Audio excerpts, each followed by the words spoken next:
Welcome to Book Club. Oh, we're live? Hey! Hey!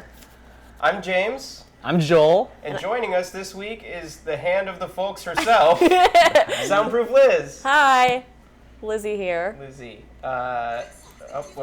We did this last time. Oh, do you have the thing? Was it your phone case that you showed me? Yes. Oh, yeah. The I hand. am the hand of Practical Folkstream.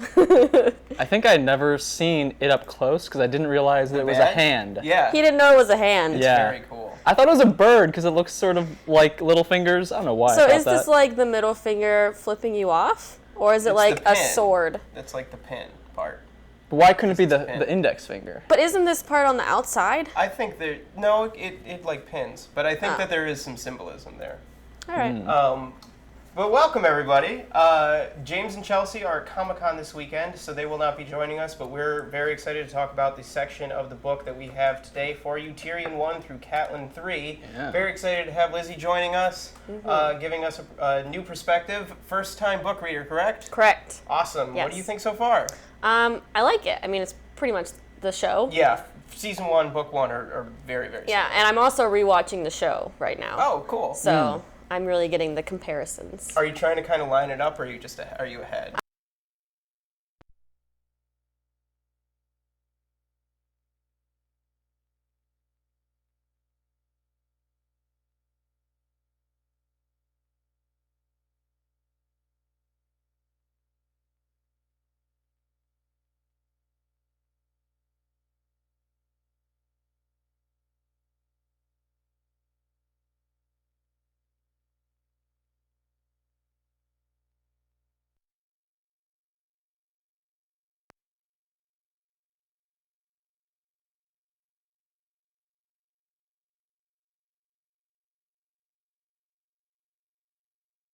Ooh.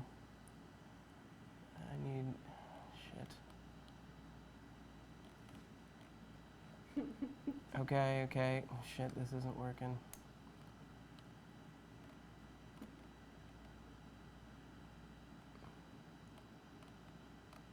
Silent movie. Yeah, right. I think they can hear me.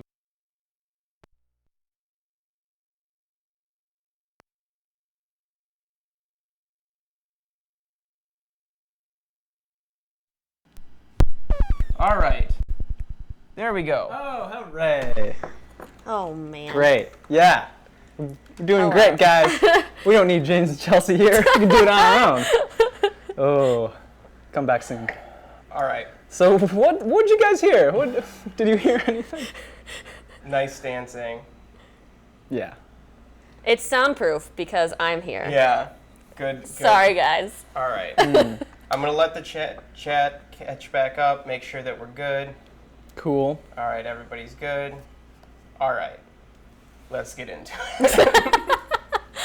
Off to a really good start. I'm sure that when James watches this later, he's going to freak out. I thought we were doing so well. Yeah. So we were talking about first time, like me, first time book reader. Book reader, yes. Yeah, and you are enjoying. You're enjoying it. What are you? What are Yeah, your I'm feelings? enjoying What are your it. thoughts?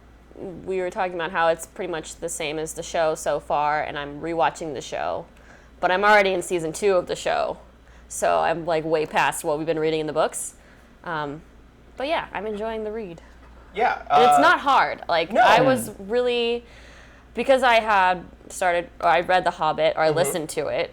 It's a lot easier to listen to that than Sure. read it. I thought this was going to be the same thing, but it's not. No, George is I think a much better writer than Tolkien, because Tolkien wasn't a writer really. He was a linguistics professor, Yeah, right? yeah. So That's true. the novels in Middle Earth and everything was almost more of a hobby. Yeah. Whereas George is a writer, definitely, obviously. Yeah. And I think his prose is just more pleasant to get through, and I think the point of view chapters really help with that too, because he does a great job, I think, of making each chapter very unique to whoever is speaking. Yeah, I think it's really cool. Yeah. The point of view chapters. Like I didn't know that's how the story was told either. I think that's really cool. Yeah. I know we have a small sample size so far, but is there anybody that's standing out to you right now, point of view wise, that you've been enjoying? Tyrion. Yeah. Yeah. Well, let's get right in. It's right there on the bottom of the screen. So let's start with Tyrion I. Tyrion I. In our mass market paperback, we're starting on page 86.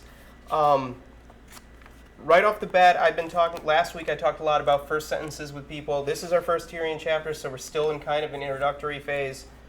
Right off the bat, I noticed that in Tyrion's chapters, George's sentence structure is immediately different.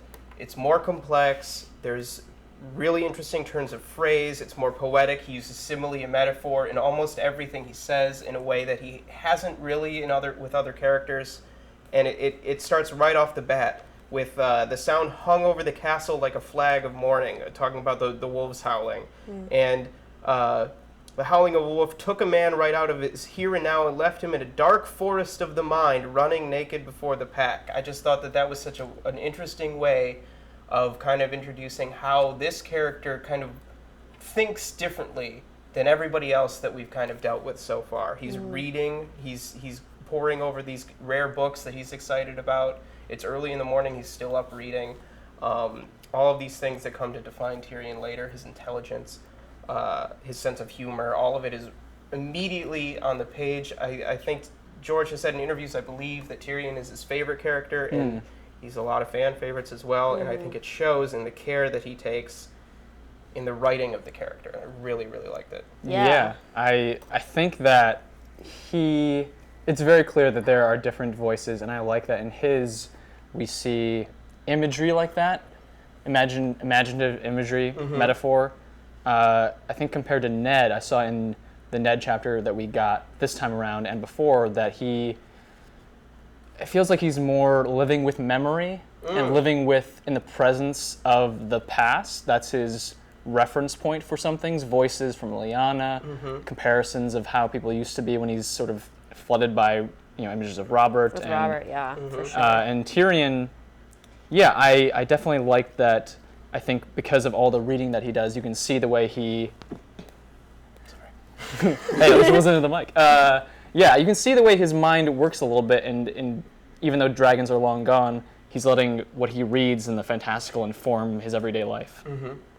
Yeah, I really like that as well. I think I like that he's dismissive of the Septon right away, who's asleep, and he's like, put these away, take care of the books, like... He's so particular about the books too. He's like, I've never seen a book like that. You better take care of it. I like that. And like he wouldn't have like Google to check on like what's a rare book. Like, I love that he's like, this is a very rare book, and it's like, and the implication is like he's gone everywhere looking for books, which is so crazy. And it's not. You get here, and it's a private moment. He's not showing off for anyone. He's not a Lannister showing how smart he is. He's just doing it for the sake of knowledge and saying, protect this. This is important. I also kind of liked that, especially with the ending line that we get, we do see Tyrion in this chapter caring about his family. For sure. In the ways that he can. He knows what Joffrey is, but he doesn't have to protect the family legacy, protect and counsel Joffrey by giving him some tough love and telling him, go to the Starks. This is important for your image, for our house's image. Yeah. He doesn't have to do that, and he doesn't have to necessarily learn enough knowledge to protect his brother and sister, which I think he's doing in their scene together. But I think that's what's happening throughout this. We show that he, even as though he's rejected, he's showing the way he cares for them. Well, let's talk about the scene with Joffrey and the Hound. The little interaction that they have right there at the beginning of the chapter. It's made famous by the show because this is the infamous slap Joffrey scene. Which is here in the book.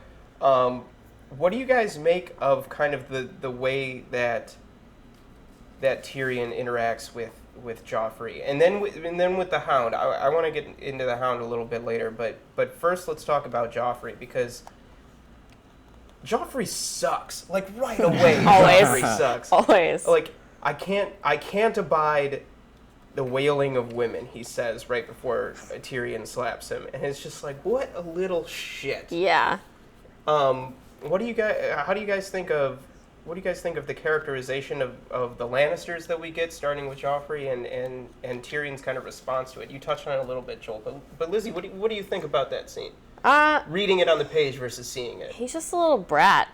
He's just spoiled, and I don't know. He just doesn't care about anyone else. Mm-hmm. I mean, I guess that's probably from, Cersei being like, only the family matters, only trust anyone who isn't us as an enemy, that kind of thing. I think it's interesting how, like, above everybody he feels like Yeah, he is. and he's like, what, how old is he? Like 14? 14? Yeah. 13, 14? Just Yeah. because he knows he's going to be king one day. Right. Yeah.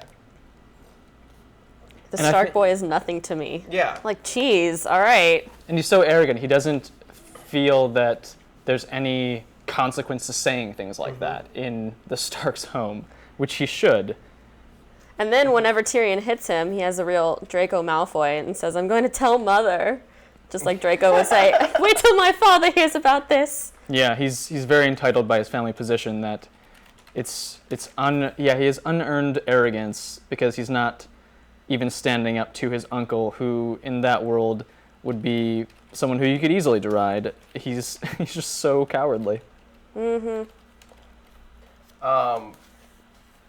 he's got the Hound there as his kind of like his sworn sword, his bodyguard, this towering person who makes the joke about Tyrion's height. And the implication that he's made that joke before, I think, is really interesting.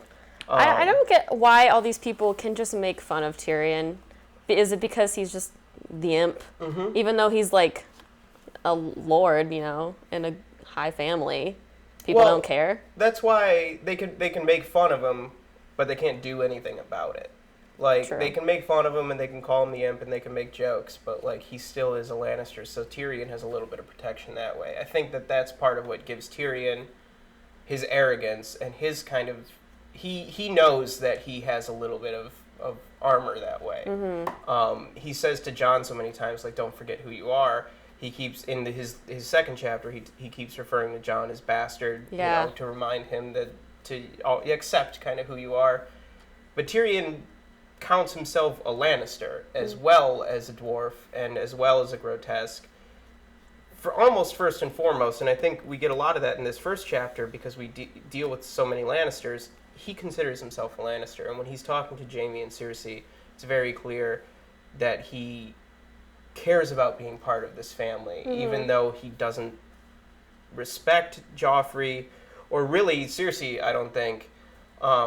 He has an affection for Jaime, and I think he has an affection for their children. And I get the sense that he knows what's up. Yeah. Yeah. No, for sure. Yeah. Yeah, I wasn't sure how much he knows, but it was clear that he was suspicious, especially in the line that he's probing, asking questions, and he's looking for that reaction that crosses between Jaime and Cersei. Yeah, because he's like, oh, I hope the boy does wake. I would be most interested to hear what he might have to say. Yeah, for sure. That's the line where it's kind of he's telling them he knows without saying it. Yeah. Yeah. Even about like who Cersei's children's real father is. I think when Tommen says, "I don't want Brandon to die," Tommen said, "He was a sweet boy, not like his brother Joffrey." But then Jaime and Tyrion were somewhat less peas in a pod themselves, and I think you could read that one way as being like, oh, he's just comparing brothers, but he's also saying this runs in the family. There's another kind of reading, and maybe it's hindsight, but I think that there's the implication that Tyrion kind of knows more than, like with the quote that you mentioned, he knows more than what's going on, so you can read into things a little bit more. Yeah, and then Jaime is like, whose side are you on? And then he's like, oh, well, I love my family. And that way, that line kind of I read that sarcastically. You know how much I love my family? Maybe that's just because of the way Peter Dinklage said it in the show, but... I do think there's a little bit of a threat there. Yeah. Yeah, I agree. I also think it's really weird that this is the first Tyrion chapter, right? Yep. And the first glimpse of Tyrion we get in the show is like him drinking wine with a whore. Yeah. And I was just like, Totally that's not the right? Tyrion in the book. Yeah. Yeah. I think it's interesting because that's part of his character we're going to see mentioned later when Yeah, like he mentions that the whores would go crying if he went celibate or whatever. Yeah, and when he comes back, he refuses the Starks. This is not in this section, but I read ahead. When he comes back and he's like, no, Robb Stark, I'm just gonna stay in the whorehouse. They'll be, happy to have me. I've been to them all. But I think it's important that here, rather than, I don't know, like Robert showing that he's a man primarily of appetites, they're putting him waking up in a place of knowledge, in a place that means that he is prioritizing that in his life, the pursuit of knowledge and the use of it. Well, I still think it's a thirst and a hunger, but for different things. Yeah. Which I think is interesting. You could make the argument that that's a little bit of HBO, Yeah. But nonetheless, when we talk about adaptation choices and we talk about the series as an adaptation, especially with how strict the rest of the season is with this book, it is interesting that that's the way that they introduce Tyrion versus, they do have the line in the show where Luwin is like, Lord Tyrion reads so much, we need more candles, blah blah blah. But it's a lot different than the explicit way that they introduce him on screen. I think that also just goes to maybe in the show his charisma, and show the contrast between how he's respected and treated by other people and the way that the power that he has, like here, allows him to act. Like later we're going to get in the next Tyrion, how he navigated going to the wall by talking to Benjen Stark. Benjen Stark says, oh, you wouldn't like it there, it's okay, you don't have to come. And he's like, I'm a Lannister, I'm going to come. You're going to make accommodations for me. Yeah, he's very confident for, all of the things that he claims to be like grotesque and imp and whatever. He doesn't care that he's on any of those things. I guess because he accepts it. I really like, before we move on, I really like his interplay with Jaime. I think right away we get a sense that these two are much closer than he is to Cersei, and Cersei is very distant from him. He says, there was very little that Jaime took seriously. Tyrion knew that about his brother and forgave it. During the terrible long years of his childhood, only Jaime had shown him the smallest, which I think is an interesting choice of words, measure of affection or respect, and for that Tyrion was willing to forgive him most anything. I think that that's really important, forgive him most anything, considering what we learn later about Tyrion and Jaime's relationship. Yeah. There's a lot going on between the two of them in this, and I think that, we get the sense that even though Jaime seems to be this kind of very cavalier, when we get a little bit of that in Ned's chapter 2, very arrogant character, the interplay that he has with Tyrion, I think, suggests that he does have a kind of intelligence, not to Tyrion's level, sure, but he's smarter than he seems just because he doesn't take things seriously. Yes. Yeah. Yeah. I also hate, this has bothered me a lot. He said, and some bacon. Burn it until it turns black. Yeah, like you're ruining the bacon, Tyrion. Yeah, with like sardines and beer for breakfast. Yeah. Hair of the dog. Yeah. I also like that, I just caught on to it a moment ago.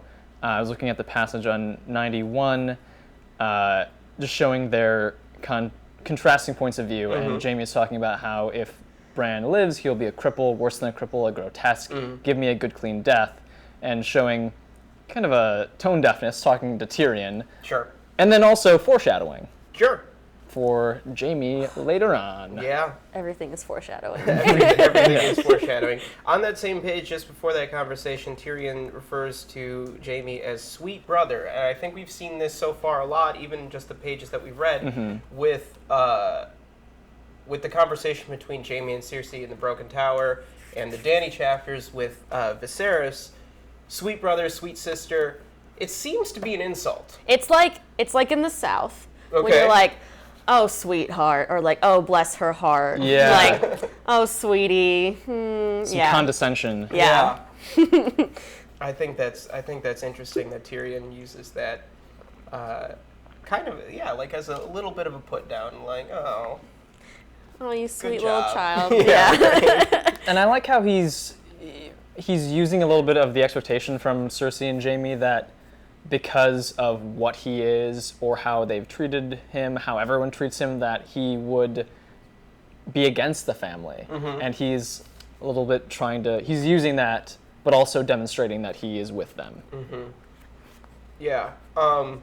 Before we move on, I want to poll the room.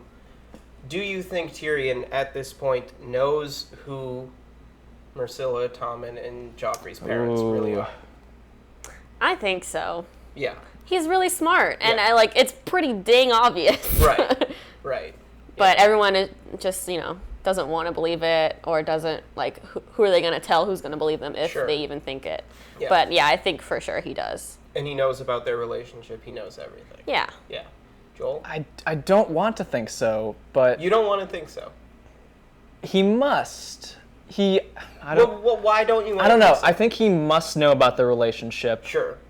but I don't know if he believes that the children are theirs. I think there might be a question in his mind, or maybe a piece of denial, or maybe that's just me projecting.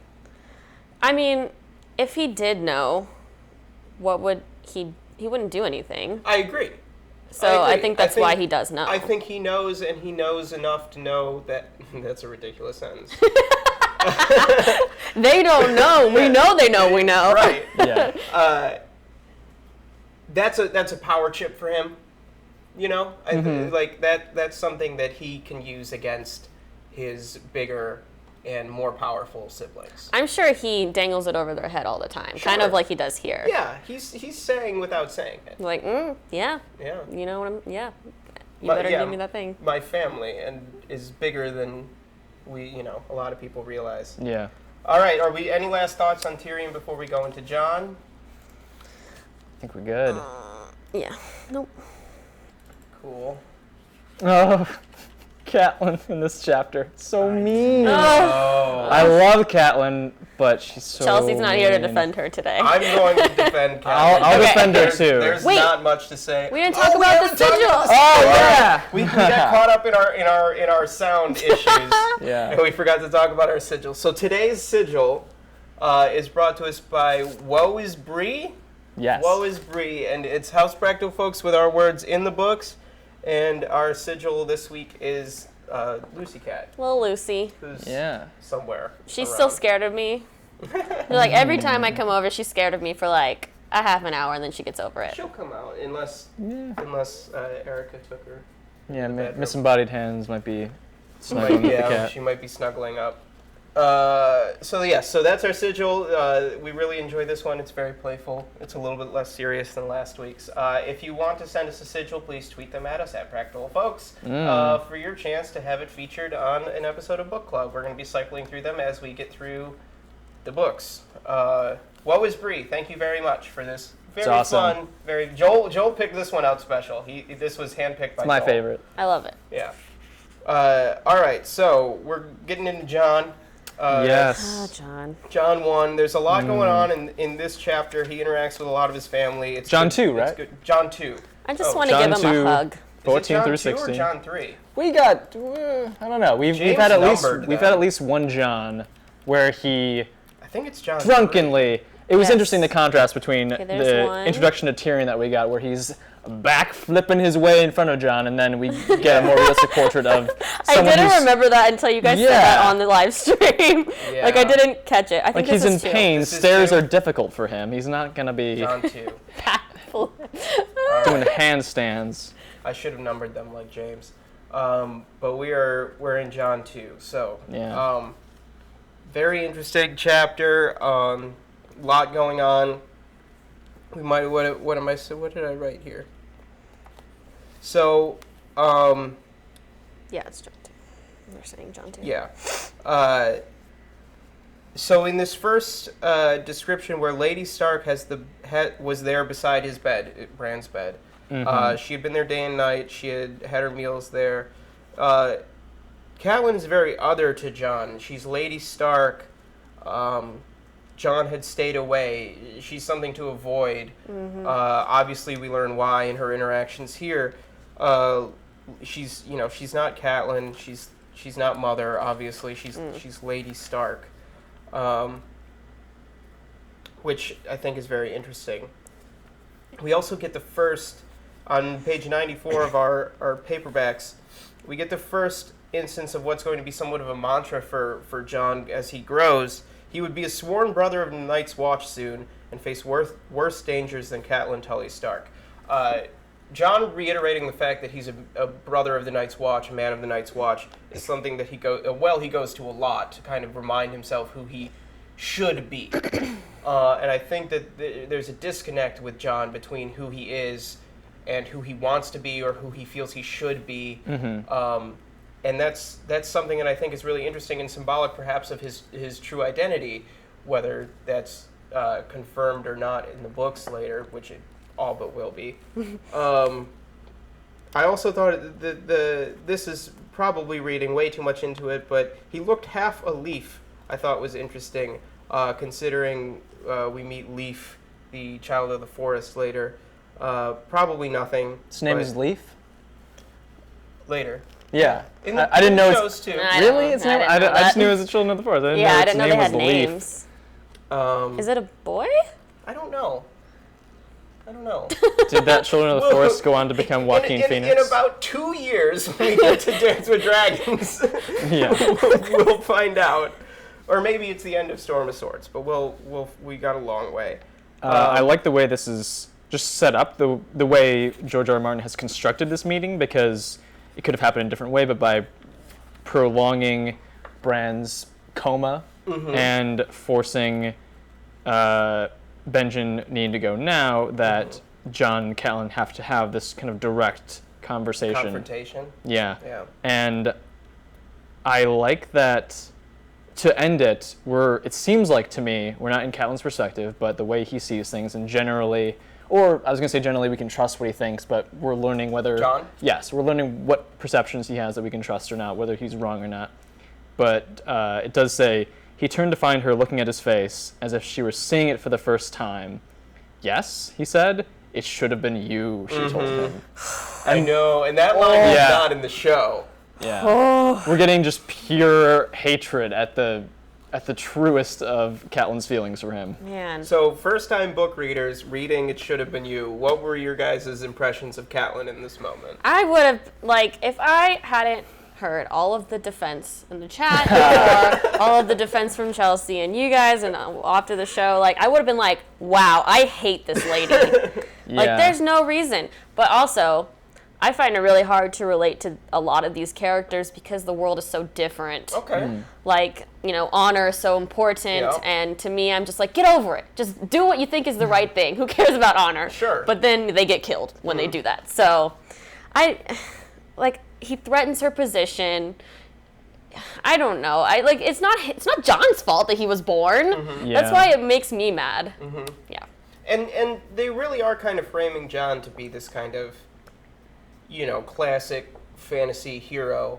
Yeah. So you want to like Jon. And maybe it's because I keep picturing Kit Harington and how can you not love that face? Right. And I think that line too, from a, like you said, Joel, a structural perspective, carries a lot of impact because just earlier on that page, we get Kat opening up to Jon a little bit. Yeah, I noticed that. Yeah, she says, I prayed for it, she said dully. He was my special boy. I went to the steps and prayed 7 times to the 7 faces of God that Ned would change his mind and leave him here with me. Sometimes prayers are answered. Jon did not know what to say. It wasn't your fault, he managed after an awkward silence. So sweet. Yep. And then she comes back with... Her eyes found him. They were full of poison. I need none of your absolution, bastard. Yeah. And it's just like... Well, the good moment's gone. He was trying to be nice.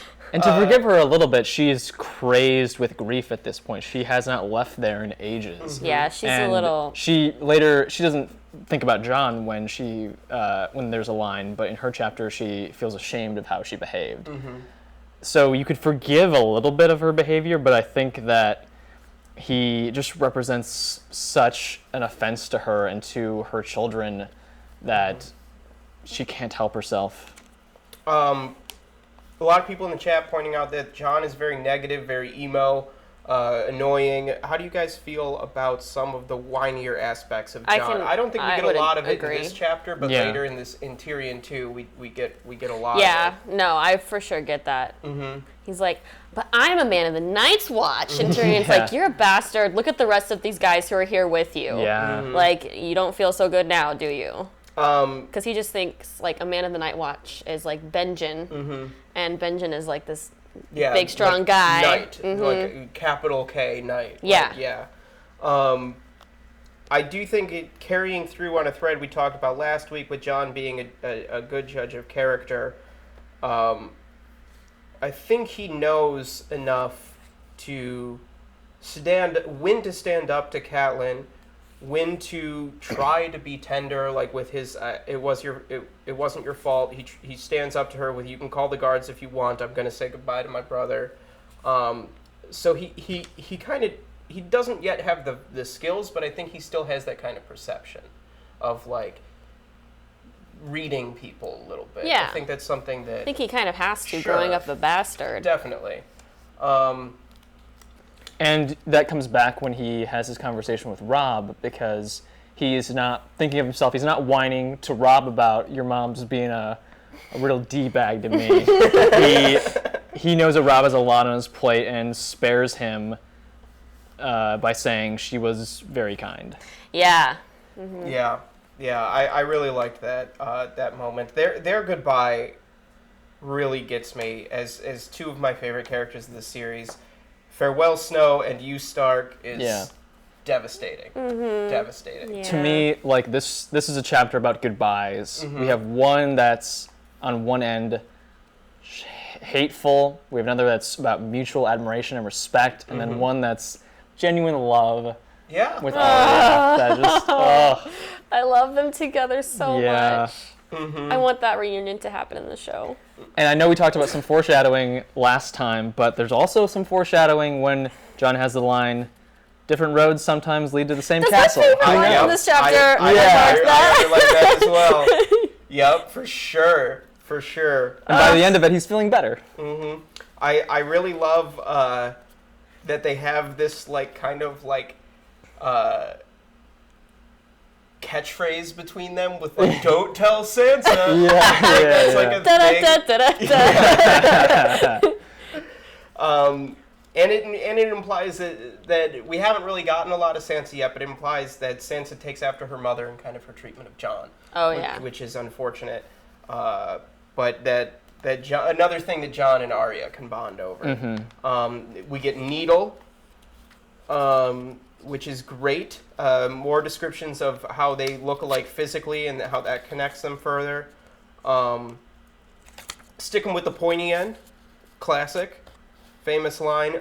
Before we get that, Jon mentions that the Bravos use swords like this in Pentos and Mir and the other free cities. I think that's very important, knowing where Arya's story goes. Yeah. And she learns how to fight from a from a Bravo. Bravos. Right. Bravo person. They're called Bravo? A Bravo Yeah. is a specific type of fighter. Like, there's the Specifically from Bravos? Not necessarily. Oh. So there's Bravos is the city, and the people of Bravos are called Bravosi. That's what I thought. And then within Bravos, if you train there as a Bravo, you're that kind of like flashy, like almost bullfighter-y Yeah. sword fighter with the rapiers. Yeah. Like what Needle is. Okay. How do I get to be in Bravo Squadron with the B-Wings in Star Wars? God. Is that different? Joel, you're crossing streams. Oh, okay.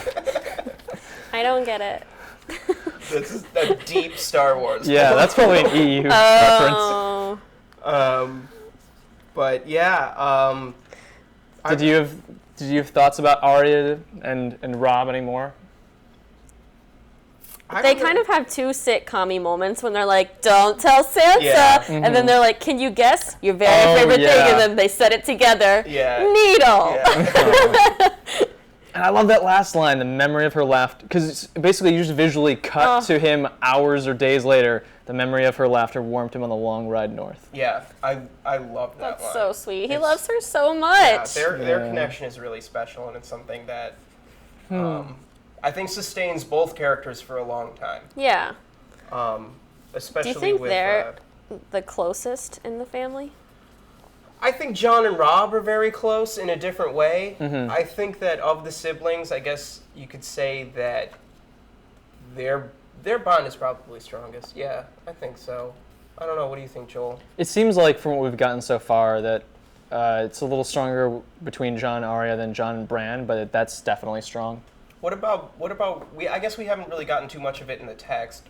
We'd be going off of, or you guys would be going off of show, but I think that Robb really cares about his brothers a lot.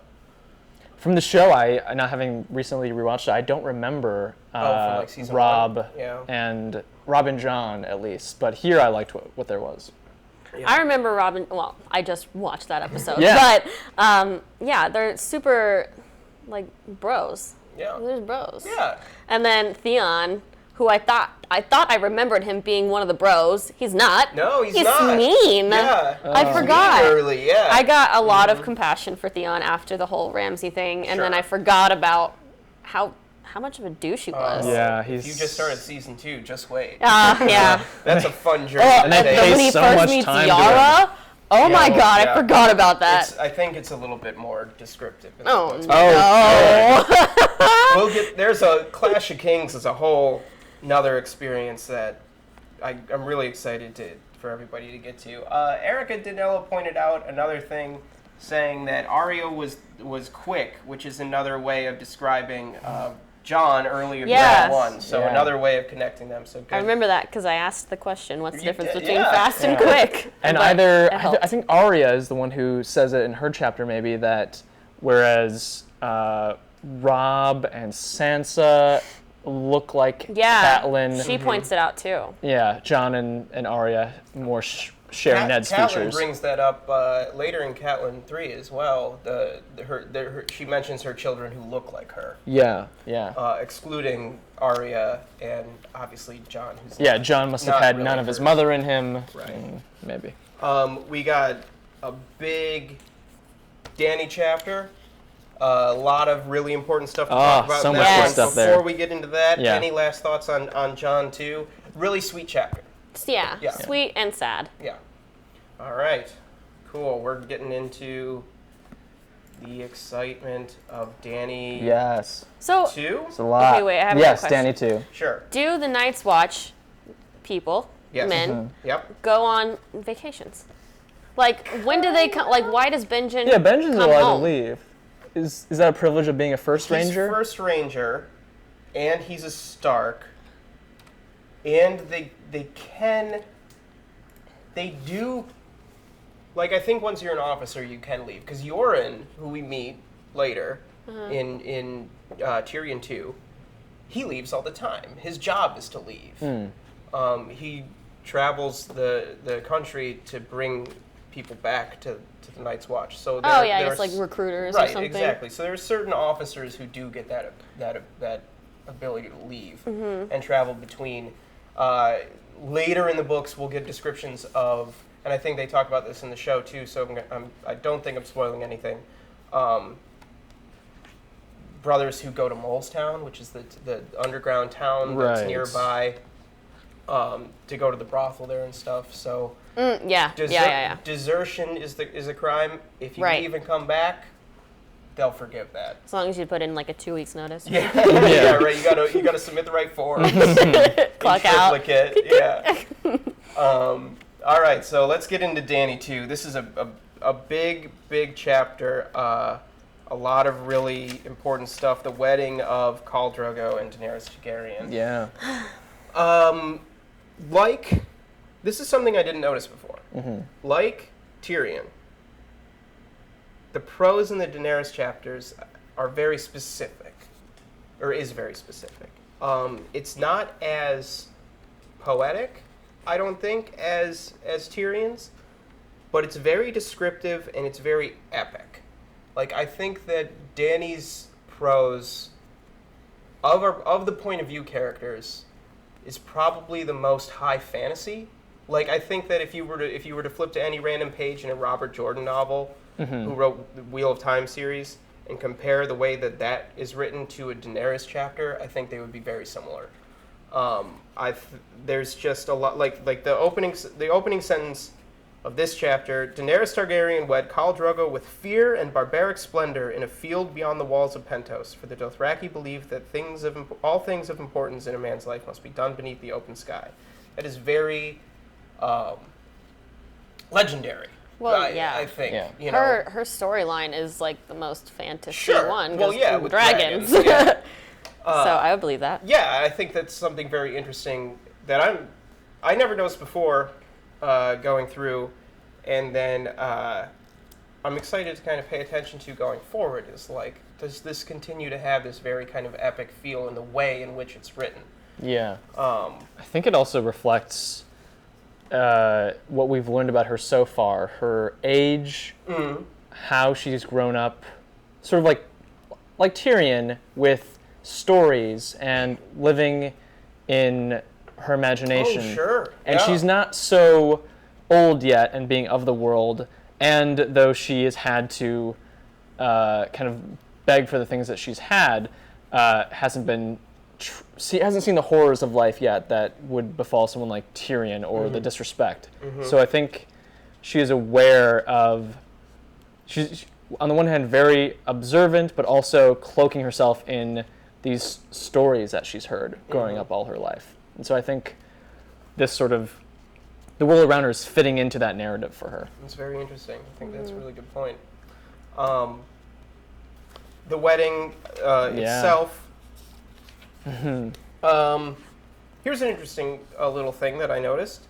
This is Jorah, who we're getting to know a little bit more, but is not yet become the Jorah that we know from the show.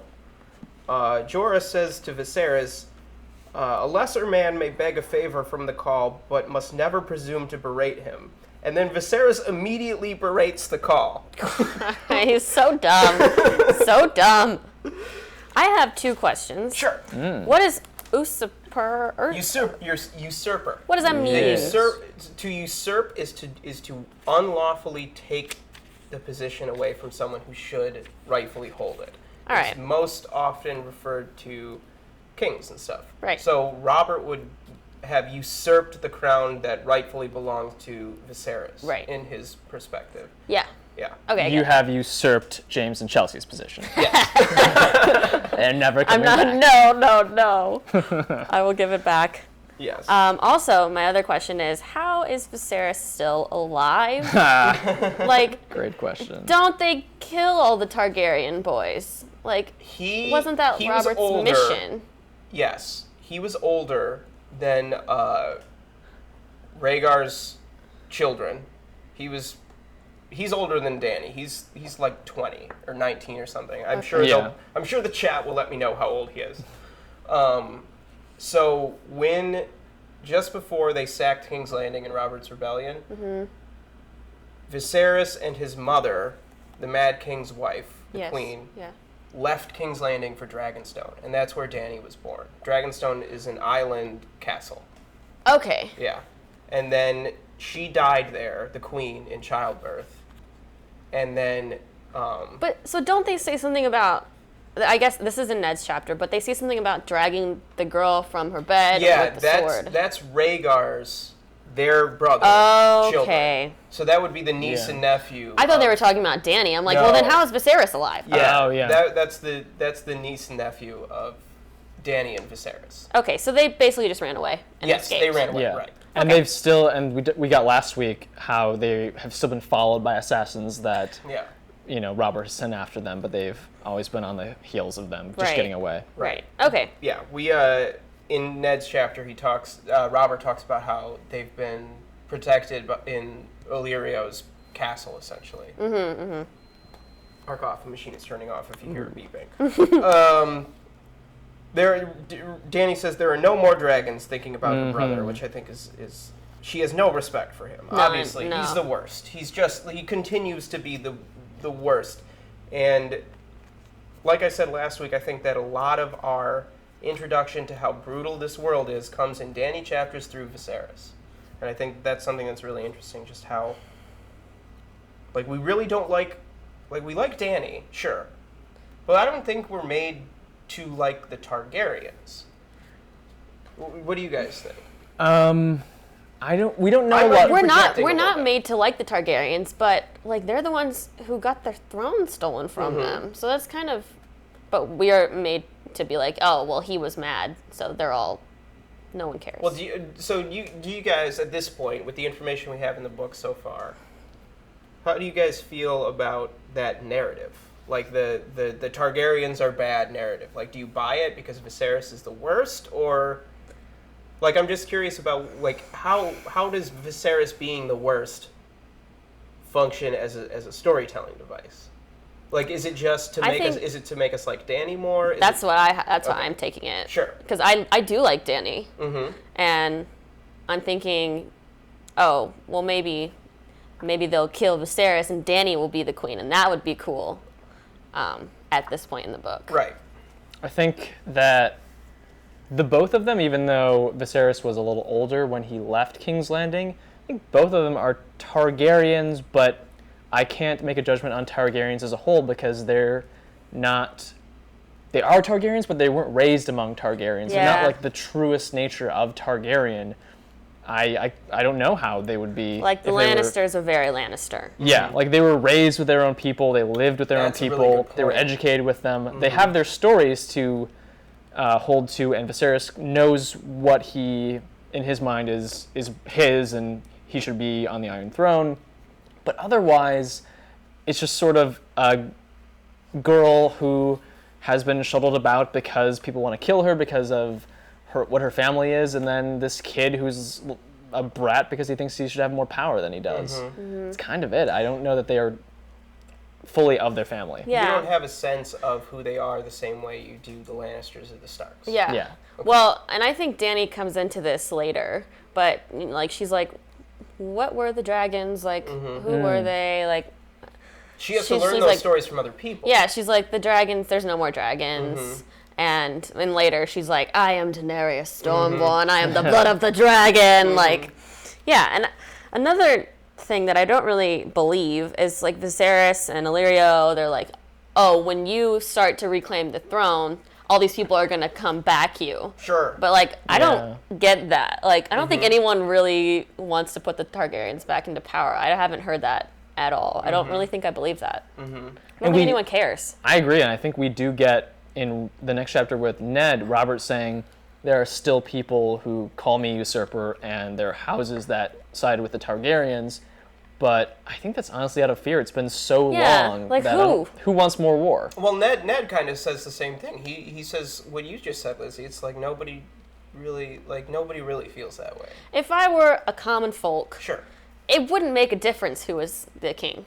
That's one of the big themes of the series, I think, and we get a lot of that in Clash, and we get a lot of that in Feast for Crows, is the impact that the Game of Thrones macro has on a micro level to regular people, and how ultimately meaningless it is. And I think that the greater threat, which we'll get to later, of the White Walkers and the others, as they're called in the books, is a reflection of that.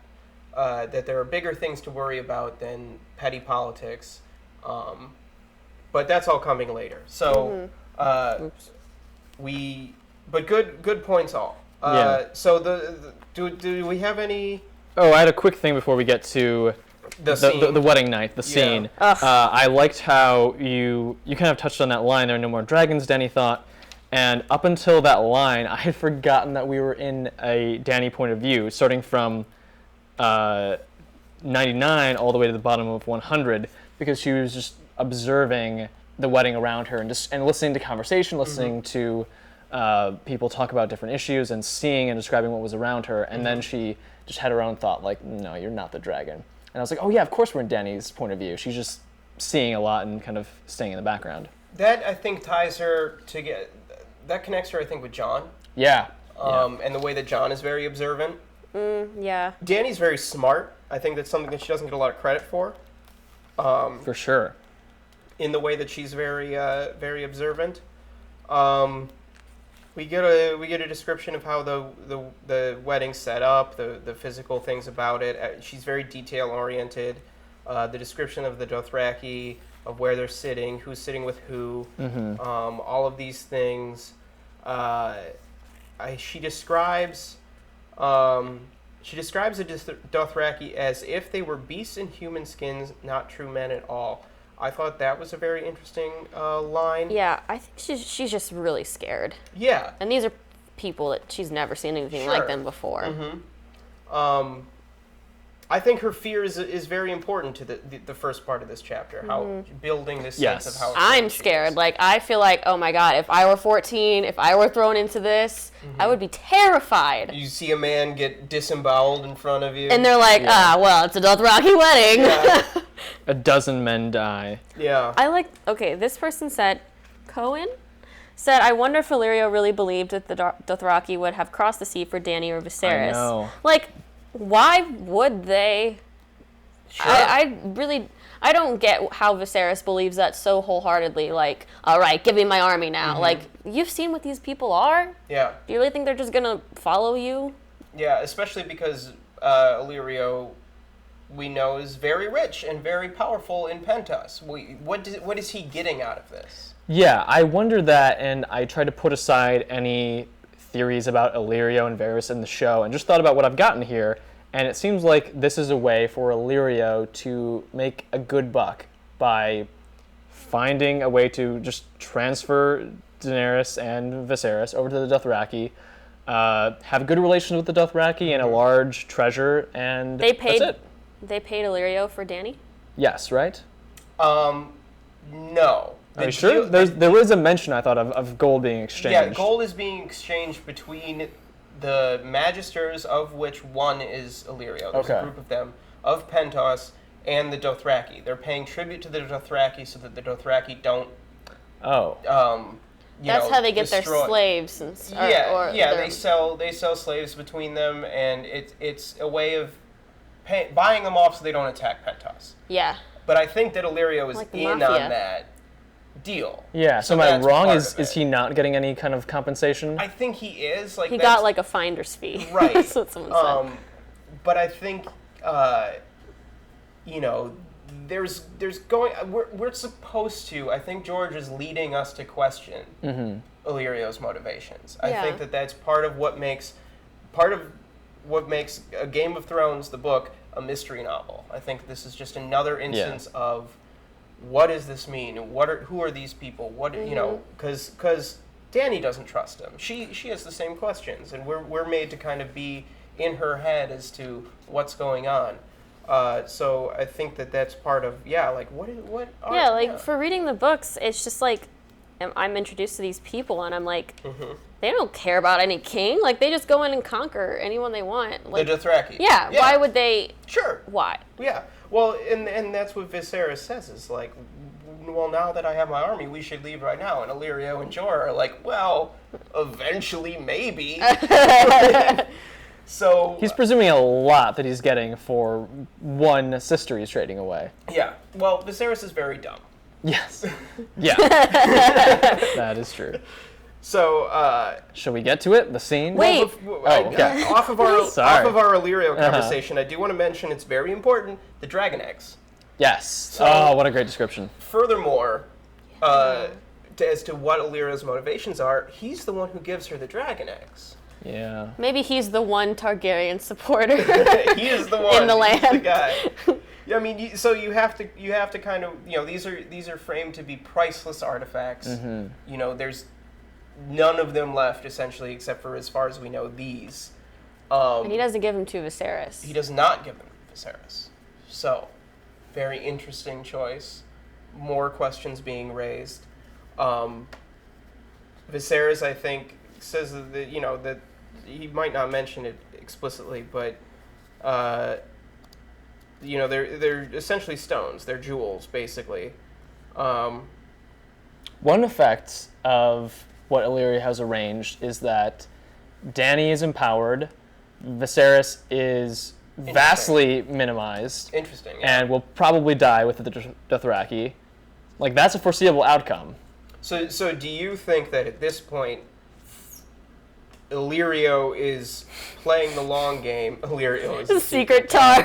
Yes. Secret targs everywhere. is playing the long game in favor of Dany, recognizing that Viserys is worthless. I think That's so. that's Tywin level foreseeing. So I don't know if that could really be the case, but it's there if you want to see it.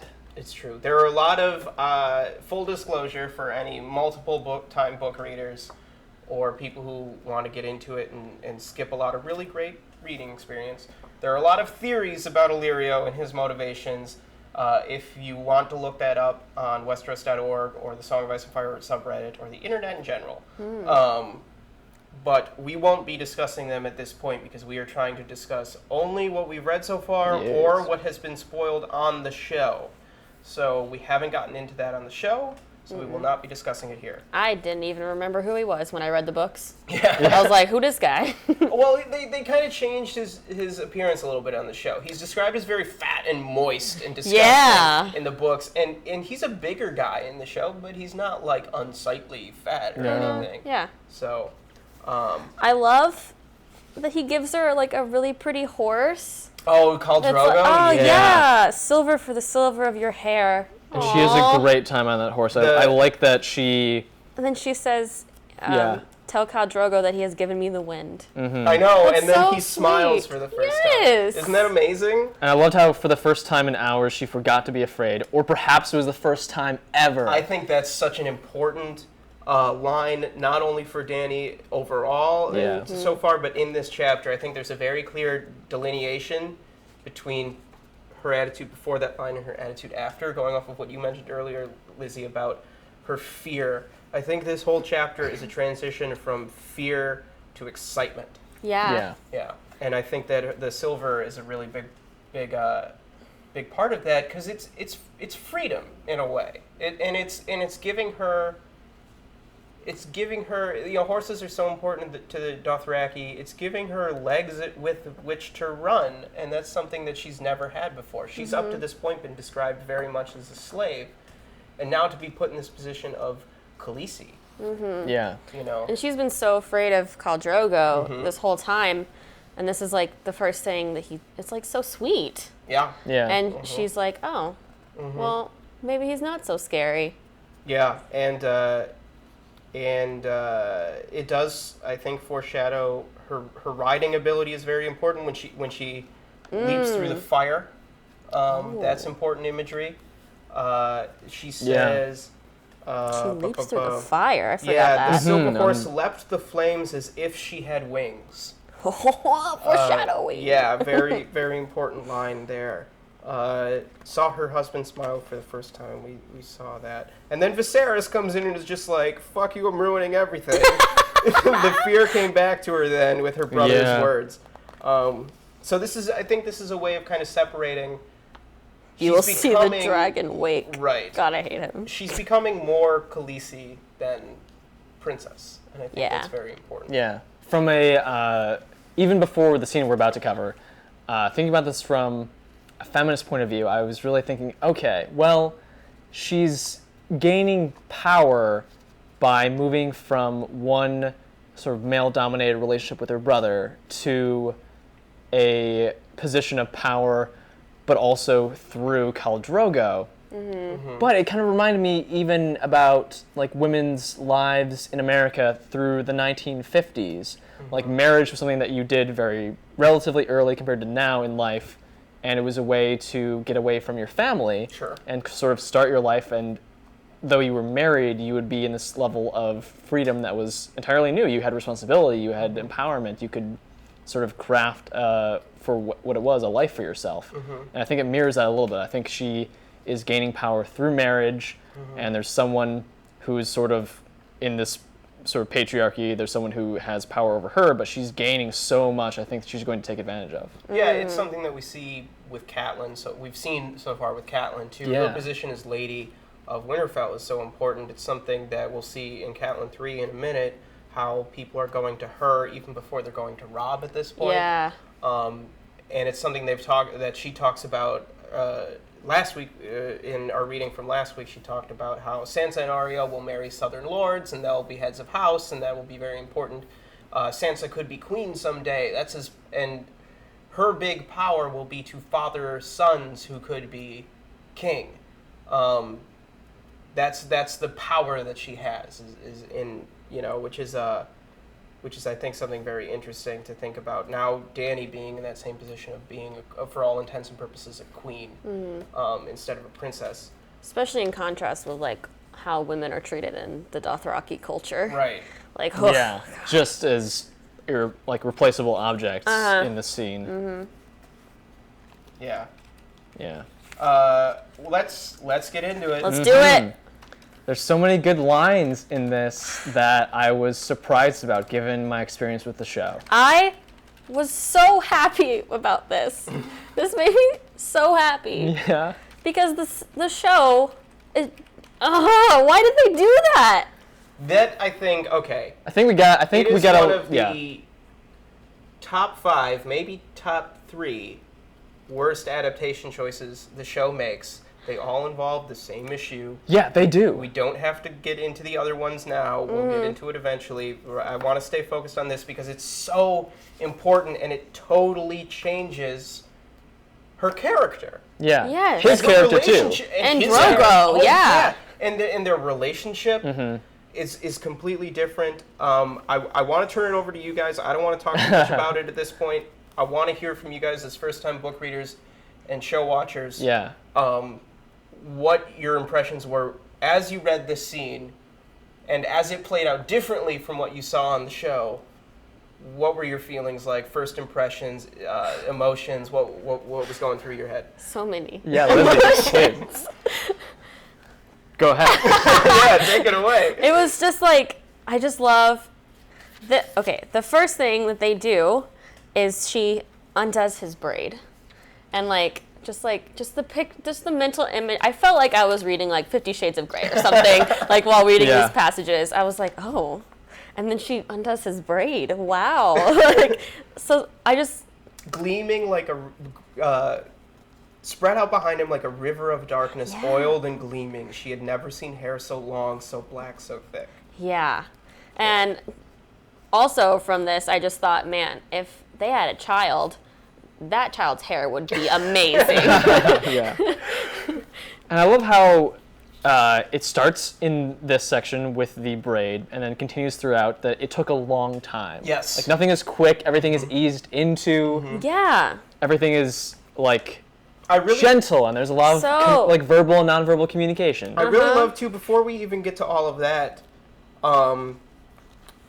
when it says, she could not say how far or how long they had ridden. It was full dark when they stopped at a grassy place beside a small stream. He took her away from everybody. Yeah. In a society, in a culture that we saw where they don't have any I think they at the wedding there's no privacy amongst the Dothraki, but Drogo takes her to privacy.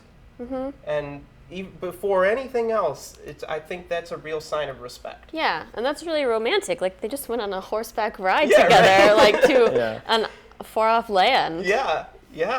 So their honeymoon. I think just comparing what we know about from the show, at least Westerosi weddings overall. Oh yeah. It's so different. There's no bedding ceremony. There's nothing like that. It's private. It's away.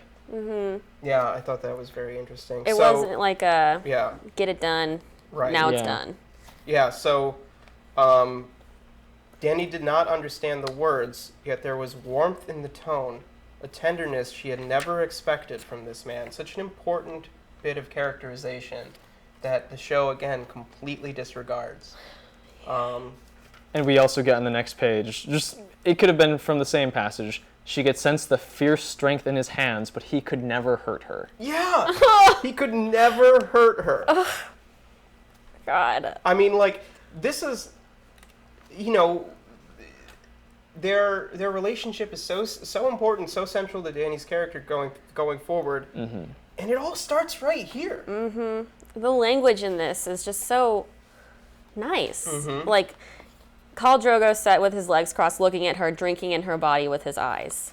Like, he wasn't staring at her. No. He was drinking in her body. Like, that's so romantic and just nice. It's just nice. After a while, he began to touch her. Yeah. And in the next one, it seemed as if hours passed before his hands went somewhere. And like he just massages her for a while. That's nice. Yeah. And then the most important passage. No, he said, and she knew it was a question. Yeah. And she whispers, yes. Yeah. Consent. Consent! I wrote consent! Exclamation point! Yes. Like, I mean, if we want to talk about, like, the adaptation, I don't even know. Like, I wrote down, like, changing it treats her more as an object, him more as a rapist, and I guess makes her journey more triumphant, but then not really, because then she's just coming to love a guy who raped her. Exactly, and having just watched that episode like a few days ago, because I remember liking Khal Drogo, and I forgot that happened in the show. Yeah. And then I watched it again, and I was like, so he rapes her, and then we come to love her rapist. Yeah. Like, that doesn't seem like I just right. don't understand what they gained from that choice. Like, why make that choice? Why, when you could still have a sex scene, arguably, well, not arguably, explicitly a better sex scene. Yeah. This And way. get them views. Yeah, Right, it like you seems could like still have a sex scene, you could still do the nudity. I guess it doesn't show her, like, taking control of her own life and making the decisions, you know, how she's like, will you teach me how to make him happy? She But can. Yeah. no excuse. You know, That's not good enough for it me. just delays like that beat of or that journey for her. It puts her in another situation of male violence being done against her. Sure. Look at how bad things are, and then eventually we're going to get her taking control and empowering herself and, you know, sort of meeting him on a level where he respects her. But so it just delays it, which I don't think we need. I also think that the way that it's written is really interesting because from the moment we see Khal Drogo, he's presented as this other, as this totally foreign, unknown to her, like this legendary kind of figure of immense strength and power and prowess, and his braid's never been cut, and he's this crazy warrior. He leads all these men. Huge guy. Exactly, yeah. She keeps describing his face as like unmoving, uncaring, emotionless, things like that.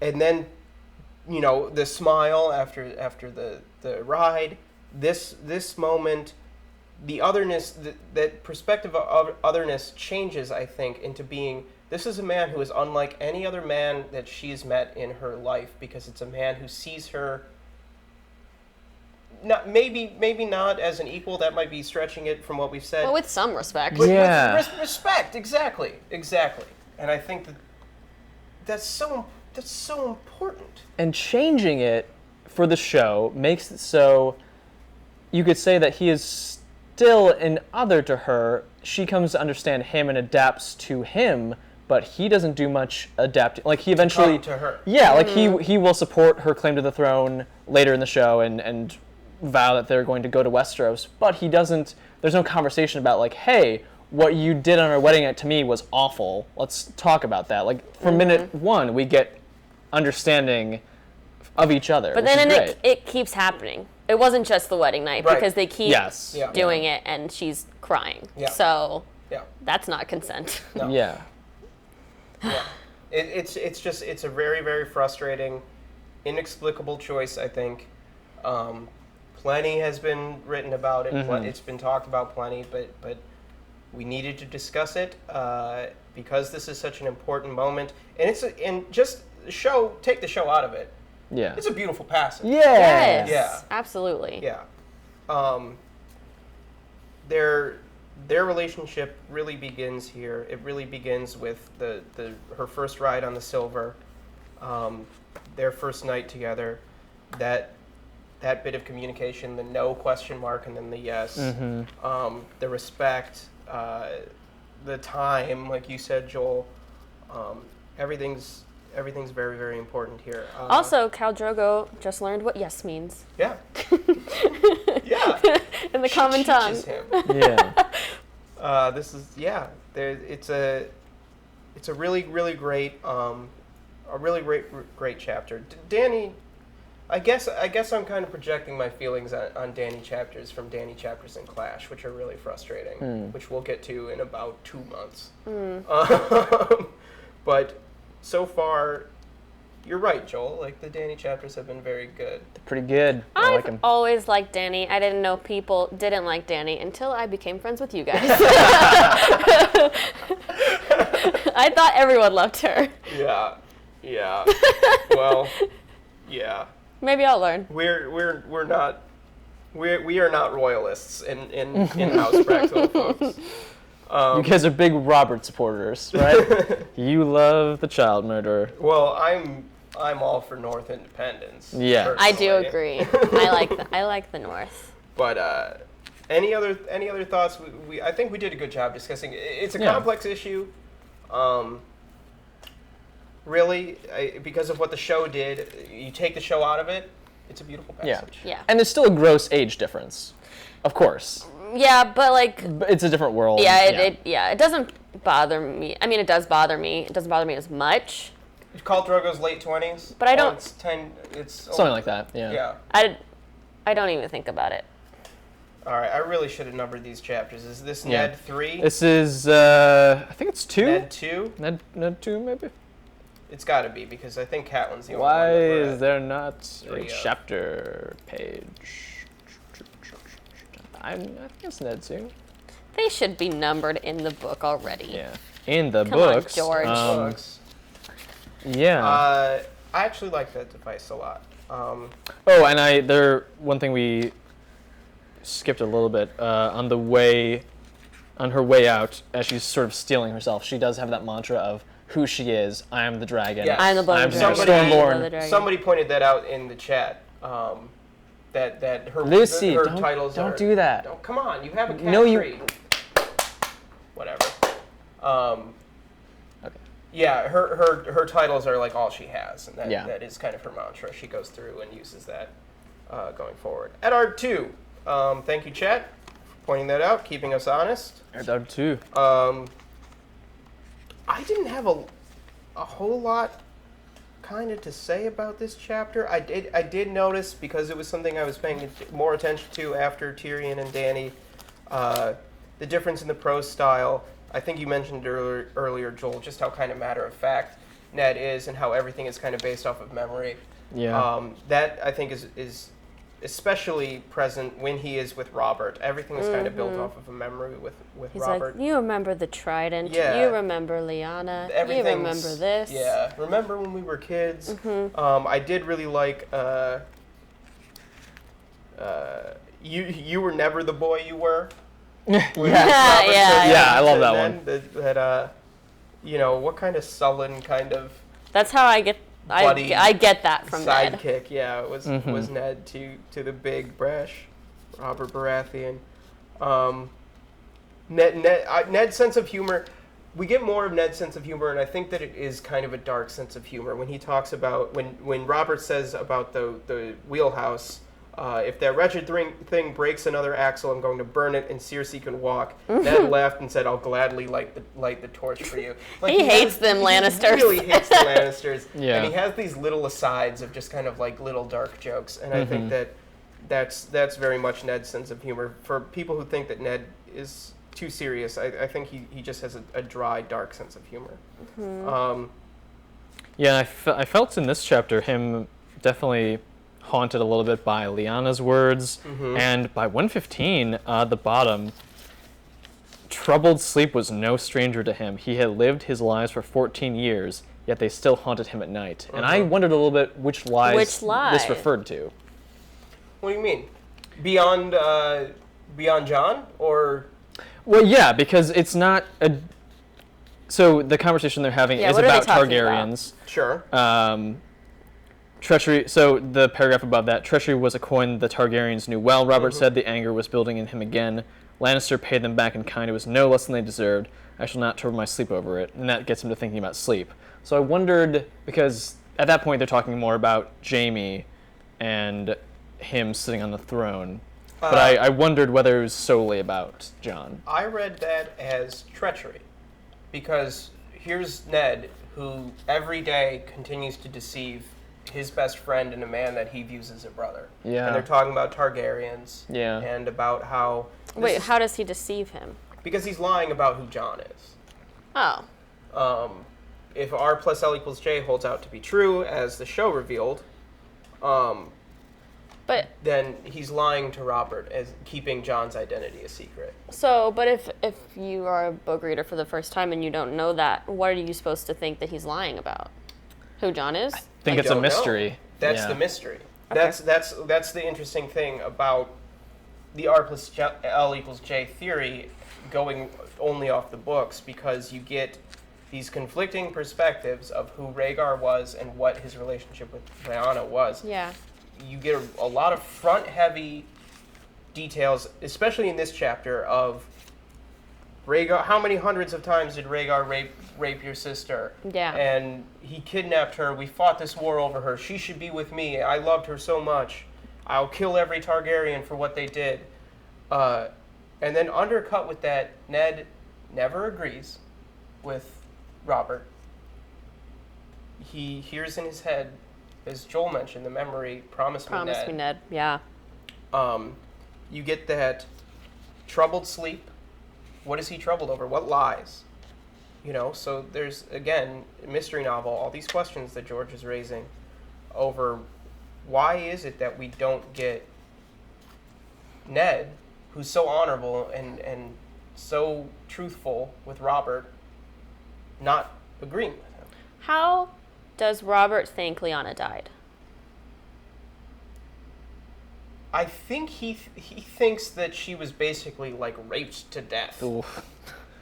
And that she died of injuries sustained during her kidnapping. There's no mention of childbirth. Yeah. A sickness took her something, but it was a result of her kidnapping. Excuse me. Which is why he has such a hatred for Rhaegar and the Targaryens. Yeah. And I think knowing what the show has explored, viewing this conversation is very different, because Ned wants to protect children generally. He protected Jon, and Robert hates Targaryens. So I think this is, even though Ned violated, maybe in his mind, his honor, I think he's staying true to the honor that he does have and thinking, well, if I did it for Jon, this other Targaryen is also a child. It's not Lyanna's child, but he should give the same consideration to another Targaryen who's innocent. Yeah. Well, let's step back a minute and look at when when Robert and Ned are reminiscing about their former conquests, and Robert's like, we should just keep riding. We should just be two knights hanging out, and we'll go and have fun all over the place. Yeah, Robert says multiple times, he's like, man, when I took the throne, I didn't know it was going to be like this. Yeah, Robert is not made to rule. No. And he wants to just run away, and he's talking about... He doesn't want to. Yeah. But he wants to stay king also. He wants the power. I mean, I think that's, he does feel like he won, and he thinks that he's protecting people because by preventing... he's not the Mad King. Exactly. Which, I mean, he kind of is. Yeah, in a different way, sure. I mean, he's not a good ruler. He's negligent. John Arryn has been running the country, and then now Ned has to. But when they're talking about former conquests, Robert's pushing him for, the one I mean, your bastard's mother. And then this is the first instance that we get of an explicit answer about who Jon is. And this is very early in the book. This is on page 110 in the paperback. Your bastard's mother. Her name was Wylla, Ned replied with cool courtesy. And I would sooner not speak of her. Wylla, yes, the king grinned. She must have been a rare wench if she would make Lord Eddard Stark forget his honor, even for an hour. You never told me what she looked like. Ned's mouth tightened in anger. "Nor will I leave it be, Robert, for the love you say you bear me. I dishonored myself, and I dishonored Catelyn in the sight of gods and men. Gods have mercy, you scarcely knew Catelyn. I had taken her to wife, she was carrying my child. So, and you were being too hard on yourself, Ned, blah, blah, blah, blah." I think there's a couple really important bits there. One, very early in the book, we get an answer to Jon. If you're a first-time reader and you don't have the show to go off of, you know, when I first read the books, I kind of took this as face value. You're like, yeah, Wyla is Jon's mom. Yeah, there's a woman named Wyla from the mouth of Ned. Well, that's what I thought watching the show, too. Yeah. I never... Yeah, this scene isn't right, exactly. Yeah. But, you know, when you... On a closer reading, if we're looking for R+L=J, cool courtesy, I think, is an important turn of phrase, because I think that implies almost a rehearse. Rehearsed, exactly, yeah. And then Ned obviously gets upset. "Nor will I." He never describes what she looks like. It's like a camp girlfriend. She totally exists. Do you think that he actually had a relationship with this woman, Wyla? No. Or he just, like, met her, or he made it up? I think she's either made up, or she's the wet nurse that was at that delivered the Castle of the Danes, where the wet nurse that would have been Jon's wet nurse. Yeah. But no, I don't think that they had a relationship. I think if Ned did have an extramarital relationship with anybody, which I don't believe he did, it would have been a Chardane. Man, poor Ned. Yeah. He's so about honor, and, like, he just has to admit this. This is like, I've also been watching a lot of Friends, as I do, all the time. It's like when Chandler and Monica are having a secret relationship, and Joey has to pretend that he is, like, a sex addict. Yeah. He's like, "I'm Joey. I'm disgusting." With the bucket of chicken and the naked picture.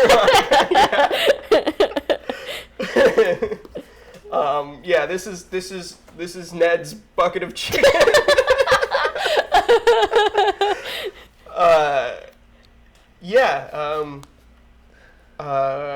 Setting. I want to talk about setting briefly. There are the Barrows of the First Men, which is essentially a graveyard. I think that's important as they talk about Ned being haunted by memories past. They talk about Jorah. We talk about Jorah. Yeah, we get this first, like, Backstory. we get some connections in these chapters, and we get the first mention, I think, of Varys.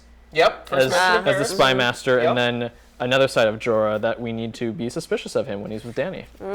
Yeah, that's true. So now the slaver has plans become to a spy. Yeah.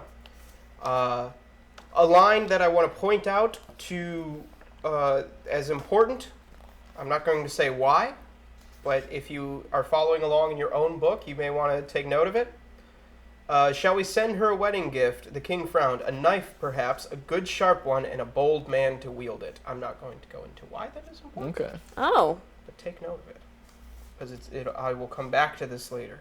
Like later. Like probably Tonight. half a year. Oh. Okay. But it's a very, very fun thing once you can connect those dots. So take note. All right. And, you know, Robert, he's kind of right, even though I would side with Ned personally. I think we're meant to side with Ned. Oh, I don't know. I think first time I went through this, I thought Robert was right. Yeah. Like, why would you be okay with this? Like, if you have means of eliminating this threat in this type of world, you should eliminate it. And as we just saw, you know, Ned keeps talking about her as a child, but as we just saw here, here she comes. Lucy. As we just saw in the previous chapter, Dany's no child.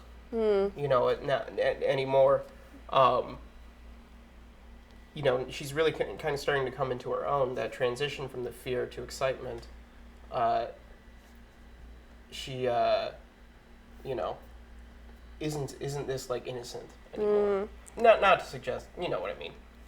And he wouldn't he wouldn't necessarily know that, Robert, but no, but we as readers. Like, well, I haven't even from what I've heard. Yeah. I haven't even seen Batman versus consent. Superman.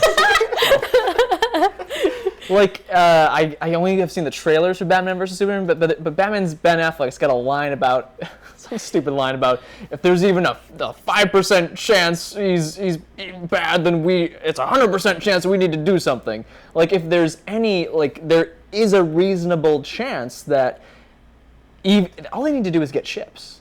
and they'd be over here. And Ned sees it as such an impossibility, or that we'll deal with it when it comes here. But preemptive strike. Yeah, but I do think, and this is where we start to get into a little bit more. We get into a little bit more discussion of kind of battle tactics, which is something that we're starting to see Ned and Robert discuss things kind of the way that they used to, I think. Yeah. That's the implication, where, we'll throw them back into the sea if you name a new warden of the East. And the wardens, the title of warden in Westeros isn't so much a ruling title, it's a military title. So Ned is the Lord of Winterfell and the Warden of the North. He commands the armies of the North, and that's separate from his role as Lord of Winterfell. And that's new material for me as a show watcher, because it's an added layer of Ned being suspicious of the Lannisters, because it looks like Jaime would inherit, if he weren't a Kingsguard, I'm not sure how that works with his oath, but it seems like Robert's finding a way around it. He would inherit being warden of the East and the West. Yes, but this is where this is separate. So this is not, he is not going to become Lord of the Eyrie, the Lord, he's not going to supplant or usurp the Arryns, but he will control the armies of the Vale, where... which is a big deal. Yes, so that's what Ned is worried about. Tywin being Warden of the West and Jaime being Warden of the East puts, as Ned says, half the armies of the country in the hands of one family, and that he thinks that gives too much power to Lannister. It's just like the Wicked Witch of the East and the Wicked Witch of the West. Yeah. Exactly. It kind of is. So that's something that they're concerned about, and Ned wants to promote Stannis to Warden of the East, and I think we haven't gotten too much mention of it, but we have I think in previous Ned chapters, maybe in a Catelyn chapter, they talk briefly about the Greyjoy Rebellion and how Stannis led the naval attack on the Iron Islands. Here she is, and so I think that when you're talking about all the Dothraki need to do is get ships, Ned is thinking, we'll put this skilled naval commander in charge of a big army, and then we'll be fine.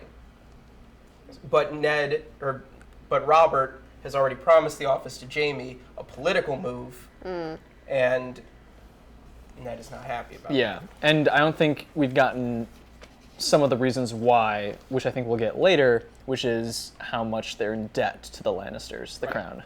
Yeah. Besides keeping his wife happy, besides keeping Tywin happy. I really loved this line about Tywin. Lord Tywin looms eternal as Casterly Rock. Yes. I like that synecdoche there is really interesting. He talks a lot about Jaime. I was like, I don't even know what that word means. Yeah. He talks a lot about why. Well, we already know that he doesn't like Jaime. Well, he doesn't like any of the Lannisters, but he really doesn't like Jaime because he's the Kingslayer. And how after the Trident, Jaime sat on the throne, and apparently that's really bad. Yeah. What do you think of that kind of image of Jaime as first-time book readers? Because, Jaime in the show right away, he's Nikolai Coster-Waldau, who's very dashing, very, But now we're getting this kind of image of Jaime through other people so far. We've gotten him through Bran first. Then Tyrion, and now we're getting this memory of him from Ned. So what do you guys think of Jaime? Jaime's one of my favorite characters too, and I'm curious what you guys think of Jaime at this point. Just from the books, I would not like him. Sure. I mean, incest with his sister, right? Pushing Bran out the window, killing the king. We don't know why he's mad. Sitting on the throne, and the Lannisters are painted out to be the bad guys. Yeah, I wouldn't like him. His little quip about the chair being uncomfortable. What do you guys think of that? I like that. Yeah, it makes. He's like a good villain at this point. Yeah, right. He's I love him. Or I hate him, but I love to hate him. Yeah. Okay. Yeah, he's being set up well through other people's perspectives, even Tyrion's, to be someone just arrogant. Good at what he does and unlikable, because as we as we know from the show later, why he killed King Aerys.